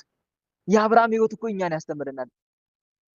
ምንድን ነው የሚያስተምረን ካላችሁኝ፣ አብርሃም አቤት ከካራን ውጣ፣ ብዙ ህዝብ አረጋለሁ አበዛለሁ አለው። እሺ ብሎ ወጣ። ከዛ ወደ ከነዓን ግባ አለው። ከነዓን ገባ። ከነዓን ሲገባ መምሬ የተባለ ሰው እየጠበቀና ርስቴን ለቀህ ውጣ አለው። ማንን? አብርሃምን። ውጣ። አብርሃም እሺ አልተጣላም። እሺ የጌታ ፈቃድ ነው ብሎ ወጣ። ከዛ ወደ ፈርዖን ሄደ። ፈርዖንን ሰራዊቱን አየና ሳራን ሳያት፣ ሳራ እጅግ በጣም ደመግቡ ናት። ለሚስቴ ሲሉኝ በቃ ሊገድሉኝ ነው፣ ሳራ እህቱ ነኝ በይ እሺ አለ ፈርቶ። እሺ አለና አለች እሷ። ምን ነሽ ሲሏት እህቱ ነኝ አለች። ምን ናት አሉት። ወንድ ማነው? እህቴ ናት። ከዛ ለሷ ብለው መልካም ነገር አደረጉለት። ከዛ አብርሃም በቤቱ ገብቶ ጌታ ሆይ ሚስቴን ጠብቅልኝ ብሎ መጸለይ ጀመረ። ከዛ እግዚአብሔር ዝም አላለም። በፈርዖን ላይ መቅሰፍት አመጣ። ከዛ አስከበረው አብርሃምን እግዚአብሔር አምላክ። ወጣ። አሁንም ተመልከቱ፣ ከፈርዖን ተመለሰ ከስደት፣ እንደገና ወደ ሀገሩ ተመለሰ። ከዛ ከሎጥ ከሚወደው ሎጥ ከወንድሙ ልጅ ተለየ። ብቻውን ብቸኝነት ተሰማው። እግዚአብሔር አበዛለሁ እያለ ነው። እድሜው እየገፋ ነው። መቼ ነው የሚወልደው? ሳይወልድ ይበዛል እንዴ? ንገሩ። ይበዛል? ሳይወልድ ሰው ሳይወልድ ይበዛል እንዴ? አይበዛም፣ አይበዛም። እድሜው እኮ እየገፋ ነው። በቃ የልምላሜ ወቅት እየጠፋ ነው። ወንድ ልጅ የሚወልድበት ጊዜ የለም፣ ገፍቷል። ሳራም እያረጀች ነው። መቼ ነው ታዲያ የሚበዛው? ከዛ እግዚአብሔር ቢዘገይም የሚቀድመው እንደሌለ ላሳያቸው ፈልጌ ነው። ከዛ አብርሃም አሁንም ቆየ። ከዛ አብርሃም አይዞ ተስፋ አትቁረጥ አበዛለሁ ሲለው ጌታ ሆይ ልጅ አልሰጠኝ አለ። ልጅ አልሰጠኝ እንዴት ነው የምበዛው አለ። እስቲ ወደ ሰማይ ከዋክብት ተመልከት፣ ምን ይታያል? ተቆጥሮ የማይዘልቁ ከዋክብት ይታያል። እንደዚህ አበዛልሃለሁ ዘርን። እስቲ ወደ ምድር ተመልከት፣ ስፍር ቁጥር የሌለው አሸዋ ይተኛል። እንደዚህ አበዛልህ ይለዋል። አመነ፣ በቃ አመነ፣ ጽድቅ ሆኖ ተቆጠረለት። አሁንም ግን ዘር አልተሰጠውም። ምናልባት እግዚአብሔር ዘርን አበዛለሁ የሚለኝ ከሌላ በወልድ ነው መሰለኝ አለ። ሳራ መከረችው፣ ወደ አጋር ግባ አለችው። ከአጋር ጋር ተገናኘና እስማኤልን አገኘ። በሱ መጠባበቅ ጀመረ። በቃ እግዚአብሔር በዚህ ነው በቃ የሚያበዛኝ ብሎ ማለት ነው። አበዛለሁ ሲል እስማኤልን ባመጣሁልህ ምንኛ ደስ ባለኝ ሲለው በእስማኤል አይደለም አበዛ ካለው በይስሐቅ አለው። ሳራ ልጅ ትወልድላለች አለው። ከዛ በ99 ዓመት እግዚአብሔር አምላክ ወደ ቤቱ መጣ፣ ወደ አብርሃም ተስተናገደ። የዛሬ ዓመት ልጅ ትወልድላለች። ሳራ ተጠራጠረች፣ እንዴ አርጅቻለሁ ብላ ሳቀች። ለእግዚአብሔር የሚሳነው ነገር አለን ብለው በ100 ዓመት ልጅ ወለደ። አብርሃም። አሁን በ100 ዓመት ልጅ ይወለዳል? በተፈጥሮ ህግ ነገሩን አይወለድም ኧረ አይወለድም። ግን ወለደ። ይሄ ምንድነው የሚያሳየን ከተባለ እግዚአብሔር ቢዘገይ የሚቀርመው እንደሌለ ነው። አንደኛ የሚቀርመው የለም፣ ሁለተኛ ደግሞ የራሱ ጊዜ እንዳለው ነው። እግዚአብሔር አምላክ ጊዜ አለው። ከኛ የሚጠበቀው መማፀን፣ ምንችለውን እያደረግን መጠበቅ፣ እሱን መጠበቅ እና ይሄ ነው እህቴ ሪተ ስላሴ። ግልጽ ነው።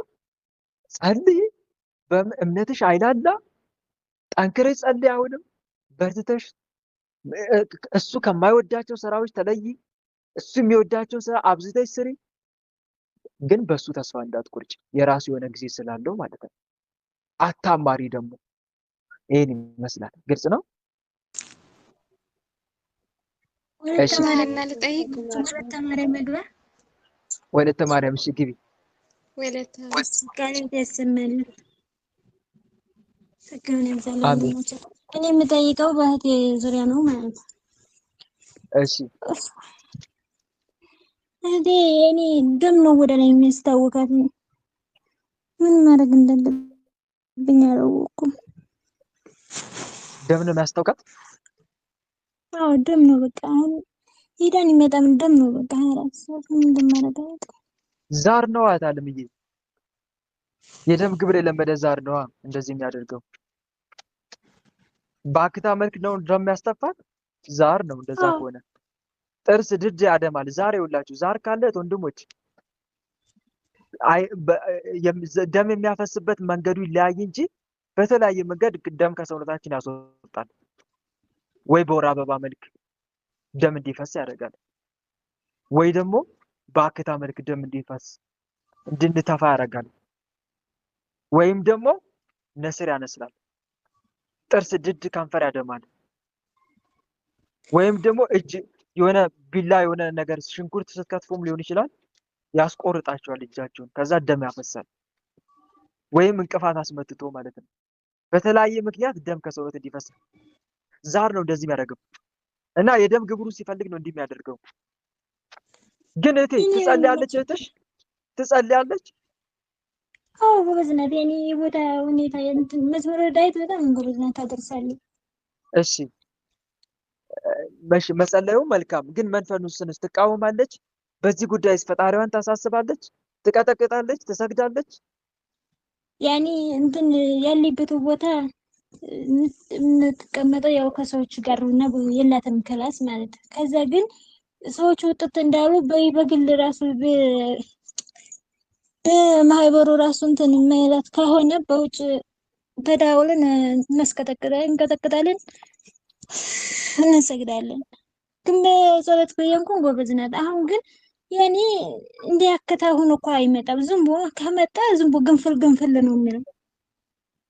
እሺ ጸበል ትጠጣ በደንብ ጸበል ምን ላድርጋት? መጠጣት አይደለም። ይኸውልሽ አሁን በደንብ ስሚኝ። ጸበል ትጠጣ ጸሎት አድርጋበት። ወይ ሰኔ ጎልጎታ ሰኔ ጎልጎታ ትጸልይና እመቤቴ ኪዳነ ምሕረት ድንግል ማርያም እናቴ በአክታ መልክ ደም የሚያስተፋኝን ክፉ መንፈስ እባክሽን እናቴ ስራውን አስቁሚልኝ። ደም ከእንግዲህ እንዳስተፋኝ ይህን ሰኔ ጎልጎታ ጸሎትሽን በጸለይኩበት የጸሎት ውሃ ስጠጣ ስራውን የሚያቆምበት ለእኔም ጤናን ማግኝበት አድርጊልኝ ብላ በእምነት ትጠጣ እመብርሃንን እየተማጸነች። ግልጽ ነው። እንዲህ እያደረገች ትማጸናት እመብርሃንን። መንፈሱን መቃወሟ መልካም ነው፣ ትቀጥል እስኪያዝ ድረስ ነው። እስኪያዝ ድረስ ነው። ግን ይሄን ስራውን እንዲያስቆም ደግሞ አሁን ልክ እንዳልኩሽ የለም እንዲህ አድርጋ ትጠጣ እስኪ አቆም ድረስ ምን እስከሚሆን ድረስ እስኪ አቆም ድረስ ከሚያቆም ድረስ ይሄን ታድርግ። እሺ ሌላ ጥያቄ?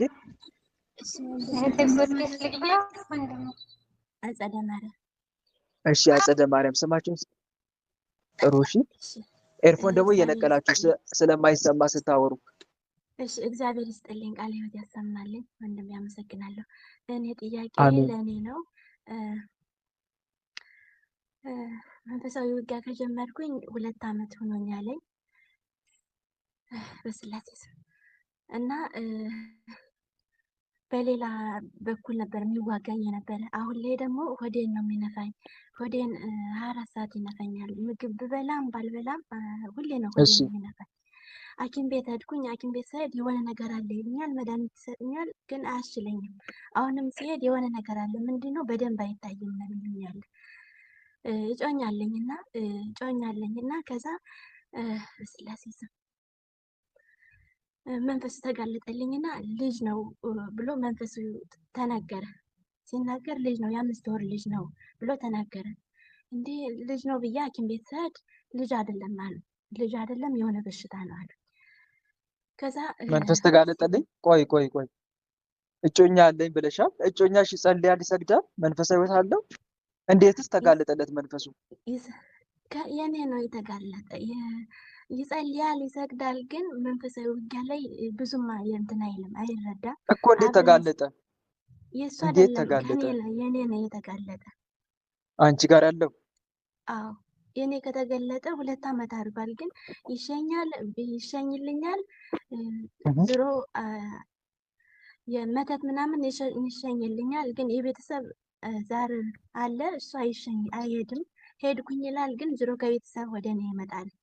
መጀመሪያ ላይ የእናቴን ስቤ ነበርና እናቴ በጣም ታማ ነበር። ራሷን ስታ ጸበል ላይ በቃ በበረታ ስራ ነው ነበርና በቃ እናቴን ማርልኝ ብዬ የእናቴን ስቤ ነበር። እኔን ግደለኝ፣ እኔን መመኝ፣ እናቴን ግን ምንም እንዳታደርግ ብዬ ስስብ እናቴን ተዋተኝ። ወንቅሸት ሄዳ ተጠምቃ ተፈወሰች፣ ደህና ሆነች እናቴን። እኔን ግን መዋጋት ጀመረ። እኔም እየተዋጋኝ ያለ እኔ እዋጋው ነበረ። ከዛ እንደዛ እያልኩ እያለ የማይመች ቦታ ሀገር ለቅቄ ሄድኩኝ። ስጋና ደሙ እንቀበል ነበረ። ሌላ ቦታ ለቅቄ ሄድኩኝ። ሌላ ቦታ ሲሄድ መጸለይ የማልችልበት ነው፣ ቤተክርስቲያን የሌለበት ቦታ ነው። በጣም መዋጋት ጀመረ። እኔም በምችለው እየተዋጋሁት እያለ ከዛ ቁርባኔን ምንትን ብዬ ጓደኛ ያስኩኝ። እድሜም ገፍቷል፣ በቃ ሀገር መሄድ አልቻልኩም፣ ልጅ መውለድ አለብኝ ብዬ ጓደኛ ያስኩኝና እያለ መንፈሱ ተጋልጦልኛል። ግን እንደዛ እያልኩ እያለ የሚያመኝ ሌላ ነበረ። ወይ ስጸልይ የሆነ ያስፈራረኛል፣ ወይ በሌላ ነበር የሚፈታተነኝ። ሆዴን ደህና ነበርኩኝ። ወይ በተኝቼ በእንቅልፌ ተኝቼ ነበረ በሀሳቤ የሚመጣብኝ፣ በሌላ ነገር ነበር የሚፈታተን። አሁን በምን መጣ? በሆዴ መጣ። ሆዴን ይነፋኛለኝ። መስገድ አስቆመኝ። ግን እንደምንም ብዬ ትንሽ እየሰገድኩ እያለ ቆይ ታለምዬ ልጅ ነው ያለሽ? ማን ነው ልጅ ነው ብሎ የለፈለፈ? መንፈሱ ነው እንደዛ ብሎ የለፈለፈ። የት ነው የለፈለፈው? እዚህ ነው? ከዚህ አይደለም። ንስሐ አባቴ ነበር ጸሎት እያደረጉልኝ እያለ እንዲህ ስነግራቸው እንደዛ ብሎ ለፈለፈ እና ሪከርድ አድርገው ላኩልኝ። እዛ እንዲህ እኔ እኮ በሬድ ይመጣል አይደለም ብዬ ማመን አልፈልግም ብዬ ሪከርዱን አጠፋሁት። በጣም ብዙ ነገር ነው አጠፋሁት ሪከርዱን። በሬድ እየመጣ ነው መንፈሱ ልጅ ነው ብሎ የለፈለፈው? አዎ። እሺ። ከዛ እኛና አባ ንስሐ አባቴ ናቸው። ማግኘት አልፈልግም። የሆነ ሪከርዱን ሰምቼ በጣም እየዘገነነኝ ይሄ የኔ ህይወት አይደለም ብዬ አጠፋሁትና እራኩኝ፣ ከኔ አባ እራኩኝ። በቃ አባ ሐኪም ቤት እሺ እየሄድኩ ነው፣ ጸሎት እያረኩ ነው፣ ልገስጽልሽ ምናምን ሲሉኝ ተውኝ አባ ብዬ እንደዚህ አይነት ነገር ጉርብ ላይ እንዲገሰጽልኝ አልፈልግም ብዬ ራሴን ርቄ ዝም ብዬ ጸሎት እያደረኩኝ ሐኪም ቤትም ሄድኩኝ። ሲሄድ ሐኪም ቤት ስሄድ የ5 ወር ነው ብሎ ነው መንፈሱ የተናገረው። ከዛ ሲሄድ ልጅም የለም ግን የሆነ ነገር አለ፣ ደም የረጋ ደም አለ አሉ። የሆነ የሚወጣ መድኃኒት ሰጡኝ። በወር 2 የፔሬድ ፈሰሰኝ። ብዙ አይደለም ግን ፈሰሰኝ። ሆዴ ግን ምንም ሊጎላ አልቻለም። ሆዴና ጡቴ በጣም አድጓል፣ ሆዴ ደግሞ በጣም አድጓል። ግን ምግብ በልቼም ባልበላም ብጸልይም ባልጸልይም መንፈሱ ቢሆን ስጸልይ ብቻ ነበር የሚያመኝ። 24 ሰዓት ነው የሚነፋኝ ብዬ በጣም ግራ ተጋባሁና ሐኪም ቤት ሲሄድ አለ የሆነ ነገር ነው የሚለው። ይሄ ነው አይሉኝም። መጀመሪያ ላይ ኪስ ነው አሉኝ። ከዛ ደግሞ ደም ነው የሆነ ደም የረጋ ነው አሉኝ። 3 ነው የሄድኩት ሐኪም ቤት ግን ምንም አልተሻለኝም። መድኃኒትም እሺ እየወሰድኩ ምንም አልተሻለኝም። እና መንፈስ እንደዛ ብሎ ሲናገር ዋሽቶ ነው ወላ እንዴት ነው ለማለት ፈልጌ ነው። ወንድሜ ቀርበለኛ መልካም አስረዘም። እታለምዬ ጥሩ። በነገራችን ላይ ንስሐ አባት ራሱ የተባሉት አንደኛ ጥያቄ ነው። አንድ ራሱን የቻለ ጥያቄ ነው። አናዘዙልኝ ያልሽው ንስሐ አባት አንድ።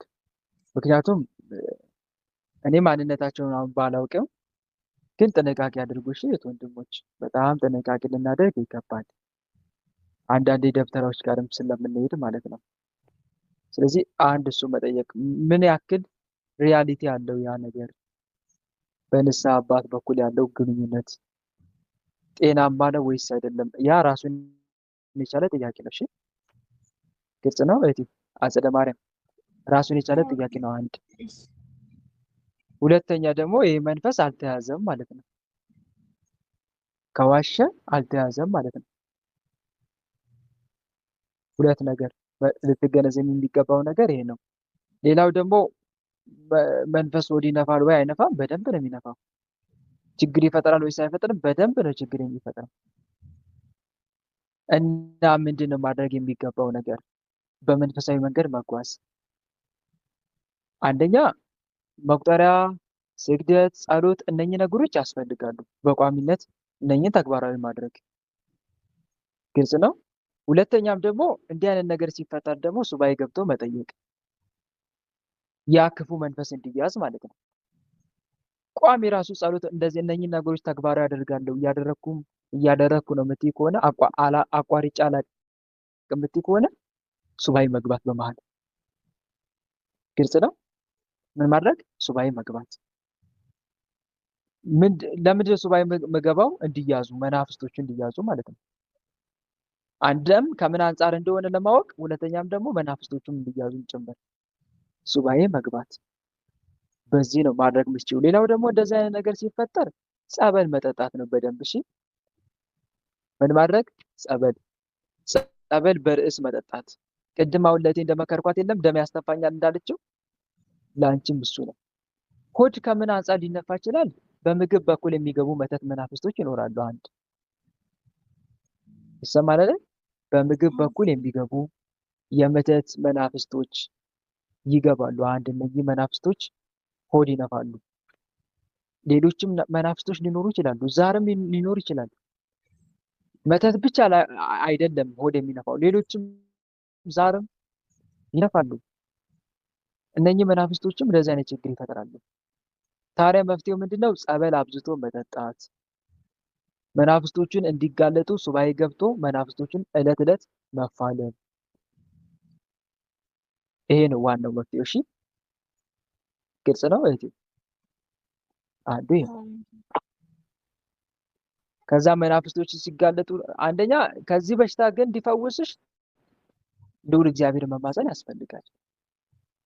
መናፍስቱንም እንዲይዝልሽ በሽታውንም እንዲያርቅልሽ አጥብቀሽ መማፀን ያለብሽ እሱን ነው።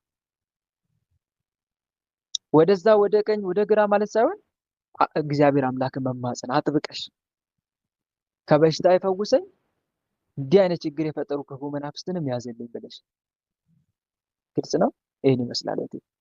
እሺ ወንድሜ ቃል ሕይወት ያሰማል። ግን አሁን መንፈስ እየለፈለፈ በእግዚአብሔር ቃል በመላእክቲያን ቃል ተይዞ እየለፈለፈ የሚናገር ይዋሻል ወላ አይዋሽም? ይህንን ማወቅ እስቲ ቆይ የፈለጉት። እስቲ ካለምዬ ጠንቋይ የእግዚአብሔርን ስም ይጠራል አይጠራም? ይጠራል አይጠራም? ይጠራል። ጸበል ሂዱ ይላል። ይጠራል ወንድሜ። ይጠራል። እና ጠንቋዩ ላይ አድሮ የሚያወራው ማን ነው? እስቲ ንገሩኝ። ማን ነው ጠንቋዩ ላይ አድሮ የእግዚአብሔርን ስም ይጠራ? ሰይጣን ነው። አጀድ አይደለም? ካልተያዘ እንደዚህ ነው የሚያደርገው። ካልተያዘ እንበልና ያ ደብተራ ከሆነ በተለይ ቅድም ጤናማ ነው ወይ ግንኙነቱ ያልኩሽ አንዱ ከዛ አንጻር ነው። ንስሐ አባት ጋር እኔ የራሴን የሆነ ጥርጣሬ ነው። ጤናማ ነው ወይ ያ ግንኙነት? አንድ እሱን ያዙልኝ። እንደውም በዚህ ጉዳይ ላይ ጥያቄ የሚፈጠርብሽ ከሆነ እስቲ ሱባኤ ግቢ፣ ያሳይሻለሁ እግዚአብሔር አምላክ። እስቲ በዚህ ጉዳይ ላይ ረሳተሽ ሱባኤ ግቢ። ይሄ ከምን አንጻር ሊሆን እንዴት ሊሆን ይቻለ ብለሽ ጠይቂ እስቲ። ያኔ ግልጽ የሆነ ምላሽ ታገኛለሽ። ግልጽ ነው። አንድ መረዳት ያለብሽ ነገር ይሄ ነው። ይለፈልፋል እኮ ለምሳሌ ዕፀ ፋርስን ተዋርሰው በተለይ ደብተራዎች አስለፈልፉ አሉ እኮ እንደዛ የሚያደርጉ እንደዚህ የሚያደርጉ አሉ። ግን ችግሩ ምንድነው? መንፈሱ ይሄዳል ወይስ አይሄድም ነው። ይጋለጣል ወይስ አይጋለጥም ነው። ለምሳሌ መምህራችን መምህር ተስፋዬ ባለፈው የሆነ ቪዲዮ ላይ አይቼው ነበር። የትኛው ቁጥር ላይ እንደሆነ አላውቅም። እና ጸበል ሊረጩ መስለው ካህን የሚመስሉ ይህን ነገር ሰምታችሁታል? ግን ልክ እንደዛ ሆኖ ከዛ በኋላ ካህኑ ጸበል የሚረጭ ነው የመሰለው። ከዛ በኋላ መንፈሱ ይጮዋል፣ ይለፈልፋል። ምንድነው ምስ ይለዋል። ከዛ በኋላ አመድ ሄዱና ብሉ ይለዋል፣ ያዘዋል፣ ሄዶ ይበላል። አሁን በውጭ ለሚታየው በእግዚአብሔር ካህን ነው የሚመስለው። እንግዲህ ተመልከቱ። በእግዚአብሔር ስም ይዞ የሚያናዘው አይመስልም? ይመስላል አይመስልም? ልክ እንደዛ ማለት ነው። እና ጥንቃቄ ያስሻዋል ያልኳቸው አንዱ ከዛ አንጻር ነው። እሺ ይሄን ይመስላል። ለምን ዋሸ? የዋሸበት ምክንያት ምንድን ነው? ስለዚህ ይሄ መንፈስ አንደኛ መዋሸቱ የሚያሳየው ምንድን ነው? ያልተያዘ መንፈስ ነው ማለት ነው። አልተያዘም ማለት ነው። እና ይሄን ይመስላል። ተረዳሽኝ? የት ወንድሜ ቃል ሕይወት ያሰማል። እግዚአብሔር መልካም። እሺ እህቶቼ፣ ወንድሞቼ የዛሬው ጥያቄና መልስ እዚህ ጋር ያበቃል። እንደ እግዚአብሔር መልካም ፈቃድ ልክ እንደ ዛሬው ነገ ማክሰኞም ይቀጥላል። ለነበረን ጊዜ አምላካችን ልዑል እግዚአብሔር በእውነት ስሙ ከአጽናፍ እስከ አጽናፍ ለዘላለም የተመሰገነ ይሁን። አሜን። ሁላችንም ለጸሎት እንነሳ። በልዑል እግዚአብሔር ፊት መቆማችን እናስተውል። መላ ሰውነታችንን በትምህርተ መስቀል 3 ጊዜ እናማትብና መርሐ ግብራችንን በጸሎት እንዝጋ። በስመ አብ ወወልድ ወመንፈስ ቅዱስ አሐዱ አምላክ አሜን። በስመ አብ ወወልድ ወመንፈስ ቅዱስ አሐዱ አምላክ አሜን። በስመ አብ ወወልድ ወመንፈስ ቅዱስ አሐዱ አምላክ። ቅዱስ እግዚአብሔር፣ ቅዱስ ኃያል፣ ቅዱስ ሕያው፣ ቅዱስ ኤልሻዳይ፣ ቅዱስ አዶናይ፣ ቅዱስ ጸባኦት፣ ቅዱስ ያህዌ፣ ቅዱስ ኢየሱስ፣ ቅዱስ ክርስቶስ፣ ቅዱስ አማኑኤል፣ የአማልክት አምላክ፣ የጌቶች ጌታ፣ የነገስታት ንጉሥ ፈጣሪያችን ልዑል እግዚአብሔር ሳይገባን እንደ ኃጢአታችን እንደ በደላችን ብዛት ሳትመለከተን እንደ ምሕረት እንደ ቸርነት ብዛት ተመልክተን መርሐ ግብራችንን በሰላም አስጀምረ በሰላም ያስፈጸምከን ለዚህ ሰዓት የሚያደረስከን እናመሰግንሃለን። ምስጋና ይሁን ለአብ፣ ምስጋና ይሁን ለወልድ፣ ምስጋና ይሁን ለመንፈስ ቅዱስ ዛሬም ዘወትርም ለዘላለሙ አሜን። ምስጋና ይሁን ለአብ፣ ምስጋና ይሁን ለወልድ፣ ምስጋና ይሁን ለመንፈስ ቅዱስ ዛሬም ዘወትርም ለዘላለሙ አሜን። ምስጋና ይሁን ለአብ፣ ምስጋና ይሁን ለወልድ፣ ምስጋና ይሁን ለመንፈስ ቅዱስ ዛሬም ዘወትርም ለዘላለሙ አሜን። አምላክ ሆይ እንደ ኃጢአታችን እንደ በደላችን ብዛት ሳትመለከተን እንደ ምሕረት እንደ ቸርነት ብዛት ተመልክተን ለዚህ ያደረስከን ስለ ድንግል ማርያም ብለህ ቀሪውን ጊዜያችን እንድትባርክልን ከርኩሳን መናፍስት ከዲያብሎስ ፈተናም እንድጠብቀን በሰማነው ቃል በተማማነው ትምህርት 30 60 መቶ የምናፈራ እንድታደርገን በኃጢአታችን በበደላችን ብዛት ቅዱሱ ገናናው ስምን መጥራት ባይገባንም እንደ ምሕረት እንደ ቸርነት ብዛት እንዲያልን ወደ አንተ እንማጸናለን። አባታችን ሆይ በሰማያት የምትኖር ስምህ ይቀደስ፣ መንግስትህ ትምጣ፣ ፈቃድህ በሰማይ እንደሆነች እንዲሁም በምድር ትሁን። የዕለት እንጀራችንን ስጠን ዛሬ፣ በደላችንን ይቅር በለን እኛም የበደሉንን ይቅር እንደምንል። አቤት ወደ ፈተና አታግባን ከክፉ ሁሉ አድነን እንጂ መንግስት ያንተ ናትና ኃይል፣ ክብር፣ ምስጋና ለዘላለሙ አሜን። እመቤታችን ቅድስት ድንግል ማርያም ሆይ በመልአኩ በቅዱስ ገብርኤል ሰላምታ ሰላም እንልሻለን። በሐሳብሽ ድንግል ነሽ፣ በስጋሽም ድንግል ነሽ። የአሸናፊ የልዑል እግዚአብሔር እናት ሆይ ሰላምታ ላንቺ ይገባሻል። ከሴቶች ሁሉ ተለይተሽ አንቺ የተባረክሽ ነሽ፣ የማኅፀንሽም ፍሬ የተባረከ ነው። ጸጋን የተመላሽ ድንግል ሆይ ደስ ይበልሽ።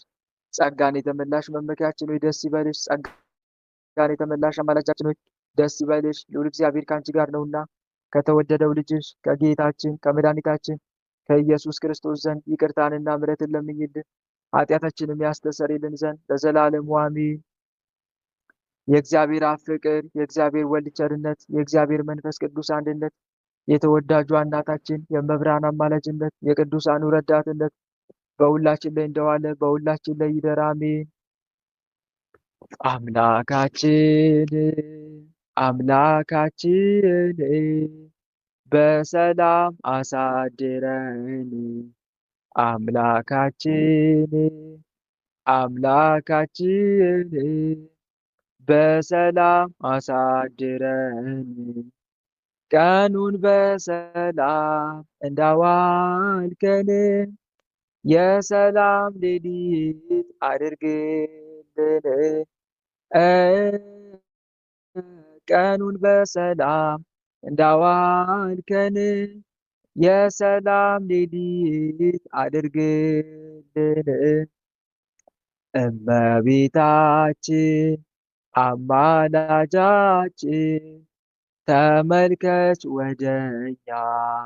እመቤታችን አማላጃችን ተመልከች ወደኛ። የልጅሽ ቸርነት ይሁነን መዳኛ፣ ያንቺ አማላጅነት አይለየን ከኛ። የልጅሽ ቸርነት ይሁነን መዳኛ፣ ያንቺ አማላጅነት አይለየን ከኛ።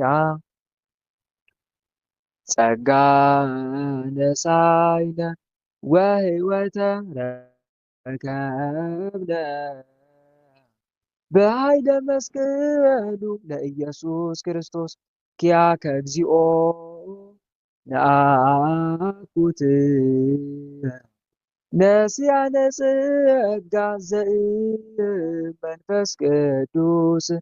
የፍቅር ባለቤት የሰላም ንጉሥ ሰላማዊ ኢየሱስ ክርስቶስ ሆይ ሰላምን ስጠን፣ ሰላምን ማጽናልን፣ ኃጢአታችንም ይቅር በለን፣ በሰላም ሄደን ወደ የቤታችን እንገባ ዘንድ የበቃን አድርገን ለዘላለሙ አሜን። እትዩ በሰላም እሾህ ሳይወጋችሁ ክፋት ሳይመታችሁ በሰላም ወደ የቤታችሁ ያግባችሁ። አሜን አሜን አሜን። እህት ወንድሞች፣ የዛሬው መርሃ ግብር በሚገባ ተጠናቋል። እንደ እግዚአብሔር መልካም ፈቃድ ነገ መርሃ ግብራችን ይቀጥላል። ነገ ሊቀ መላእክት ቅዱስ ዑራኤል ወርሃዊ መታሰቢያ ክብረ በዓሉ ነው። መልኩንና ድርሳኑን እየጸለይን ልንማጸን ይገባል። ሌላው እህት ወንድሞች፣ ቅድም በተናገርኩት ላይ እስቲ የቀረ ማብራሪያ ስላለ ለአብራራ። አሁን እህታችን በጠየቀችው መጨረሻ ላይ እንደዚህ አይነት ነገር ሲፈጠር አሁንም የምንመለከትባቸው አቅጣጫዎች አሉ። እንዴት ከተባለ መንፈስ በእግዚአብሔር ስም እየተናገረ ሊዋሽ ይችላል አይችልም ከተባለ አሁንም በምንመለከትበት አቅጣጫ አለው። አንደኛ ቅድም የካህኑ ማንነት ይወስነዋል። ምን አልኳችሁ? አቅጣጫዎችን ያስኳችሁ ነው የሚዋሽበት አንጻር ከምን አንጻር እንደሆነ። አንደኛ የሚያናዝዘው የካህኑ ማንነት፣ እሱን ያዙልኝ። ይህም ራሱን የቻለ አንድ ጥያቄ ነው። ሁለተኛ ሲቀጥል ደግሞ የኛ ራሳችን እምነትና ምግባር ሲጎድል ምን ሲጎድል ንገሩኝ። እምነትና ተግባር ምግባር አስምሩበት። እምነትና በተለይ እነኚህ ሁለቱ ምግባር ነገሮች ስለ እምነት ማነስና ምግባር ለምሳሌ እንበልና ውስጣችን መንፈስ አይደለም እያልን ብናደርግ ውስጣችን የተጠራጠረ ነው፣ መንፈስ አይደለም እኔ ነኝ እያልን ነው እየተጠራጠርን ያ መንፈስ ቢናዘዝ የመዋሸት እድሉ ያገኛል አያገኝም? ያገኛል አያገኝም? ያገኛል። በደንብ ነው የሚያገኘው። ለምሳሌ ሄጃለሁ ብሎ ላይሄድ ይችላል፣ ሊያደፍጥ ይችላል። ለምን? ልጅቷ እየተጠራጠረች የእሷ ጥርጣሬ ምን ይሰጠዋል? ሽፋን ይሰጠዋል ማለት ነው። ኃይል ይሰጠዋል፣ ሽፋን ይሰጠዋል። አንድም ከዚህ አንጻር ልንመለከት ይገባል። መንፈስ ሲዋሽ የእግዚአብሔር ስም እንዴት በእግዚአብሔር ስም እየጠራ የእግዚአብሔር ስም ኃያል ነው፣ የታወቀ ነው፣ ጠላትን ይይዛል። ነገር ግን የእግዚአብሔር ስም ሊሰራው ምን ላለው ሰው ነው? እስቲ ንገሩኝ። ምን ላለው ሰው ነው? እምነት ላለው ሰው ነው አይደል? ኃይል ያለ ሰው ነው። አሁን አንድ ሰው በእግዚአብሔር ስም ብሎ የሆነ ነገር ቢያደርግ ይደረግለታል አይደረግለትም? እምነት ካለው እምነት ካለ ይደረጋል። እምነት ከሌለው ግን አይደረግም። እምነት ከሌለው ግን አይደረግም ማለት ነው። ልክ እንደዛ ማለት ነው። አጋንንት ደግሞ እንዲናዘዝ የሁለቱም ሰዎች እምነት ያስፈልጋል። የአናዛዡም መንፈስን ጠርቶ የሚያናዘዘውም እምነት እሱ ጋር የእሱ ማንነት ቅድም ያልኳችሁ እሱን ነው። ማንነት ያልኳችሁ እሱን ነው። የሚያናዘው አካል ትክክለኛ ነው ወይ? አንድ እሱ እምነት አለው ወይ? እምነትና ምግባር አለው ወይ? የለውም። እምነትና ምግባር አለው ወይ? የለውም። አንድ እሱ። ሁለተኛ ደግሞ የሚናዘዝለት አካልን መንፈሱ የሚናዘው አካል እሱ ራሱ እምነት አለው ወይ? የለውም። እምነትና ምግባር በጸሎት በርትቷል ወይስ አልበረታም? ካልበረታ አላግጥም፣ መንፈስ አላግጥም። ማትጸልይ ከሆነ ማትሰግር ከሆነ ያላግጣል፣ ይፈታተናል። እነኝህን ሁለቱን በደንብ ልንረዳ ይገባል። ከዚህ አንግልም ልንመለከት ይገባል ማለት ነው። አሁን ለምሳሌ እህቴ ቅድም አጸደ ማርያም እንደዚህ የሚል ነገር ስትናገር ሰምቼ ነበረ። እኔ በሶሻል ሚዲያ መንፈስ እንዲናዘዝ አልፈልግም አይነት ነገር። ከምን አንጻር ነው እንደዛ ልትይ ቻልሽው? ከጥርጣሬ አንጻር ነው? ይህም ራሱን የቻለ ጥያቄ ነው። አታምኝ። ይበቃሃል አንተ ሰውዬ! ኧረ ተው፣ ይበቃሃል፣ ይበቃሃል። እግዚአብሔር ይገስጽን። ከምን አንጻር ነው እንደዚህ ልትይ ቻልሽው? ከጥርጣሬ አንጻር ነው? ትጠራጠሪ ነበረ መጀመሪያ ማለት ነው? አታምኝበትም ነበረ ማለት ነው? ይሄ አንድ ራሱን የቻለ ነው ማለት ነው። ሁለተኛው ሲቀጥል ደግሞ የምጠይቅሽ ጥያቄ በመንፈሳዊ ህይወትሽ የአንቺስ ህይወትስ ምን ይመስላል? መንፈሱ ተናዘዘሽ፣ ጮኸ ድንገት፣ ግን የአንቺ ህይወትስ ምን ይመስላል? ቋሚ መንፈሳዊ ህይወት አለሽ? ቋሚ መንፈሳዊ ህይወት መንፈሱ ከመናዙ በፊት የጸሎት ህይወት እንዴት ነው? የስግደት ህይወት፣ የማቋረጥ የጸሎትና የስግደት ህይወት አለ? መንፈሱንስ የማዳከም ሁኔታስ አለ? ወይስ በራሱ ጊዜ ድንገት ጮኸ፣ ተጋለጠ፣ እናም እንደዚህ ብሎ ለፈለፈ? ይህም ራሱን የቻለ ጥያቄ ነው እና ከነኝም አንጻር ልንመለከት ይገባል እላችሁ ፈልጌ ነው። እሺ፣ ስለዚህ ስለኛ እምነት ምን ሊሆን ይችላል? ይሄ መንፈስ ስለኛ ተጠራጣሪነት፣ ስለኛ ምግባረ ጎዶልነት ምን ሊሆን ይችላል? መልሱልኛል። ሊዋሽ ይችላል ማለት ነው።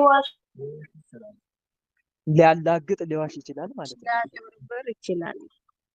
አዎ። ስለዚህ ይሄንንም እህቴ በደንብ ልትፈትሽ ይገባል። ይህን ጥያቄ ጠየቅሽኝ ማለት ነው። የካህኑንም ማንነት እራሱን የቻለ ቤት ስራ ነው። እሱም አንድ ነው። ምክንያቱም በእንደዚህ አይነት ነገር የተሰማሩ ሰዎች ስላሉ ማለት ነው። ሁለተኛም ካህኑ ደግሞ ማይጠረጠሩ ከሆነ ራስሽን ደግሞ ተመልከቺ፣ የራስሽን ማንነት ደግሞ ፈትሺ። ይሄን ይመስላል ዞሮ ባጭሩ። ይሄንን ማብራሪያ ልሰጣችሁ ነበረ መሀል ላይ ያቆምኩት። በተረፈ ጨርሻለሁ ወይ በእኔ በኩል ያለውን። ለነበረ ጊዜ መድኃኔዓለም ስሙ የተመሰገነ ይሁን።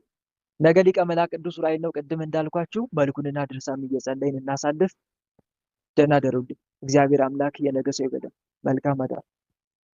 አሜን አሜን። ቃል ሕይወት ያጸናልን፣ ጸጋ ቃል ያሰማልን፣ ጸጋውን ያብዛልን። ማክበር ሰማክ ከዚህም በላይ የምታገለግበት ነው እንደመጥ ወንድማችን ቸር መድኃኒዓለም ወንድማችን ጸጋውን ብዝት ያርግልን።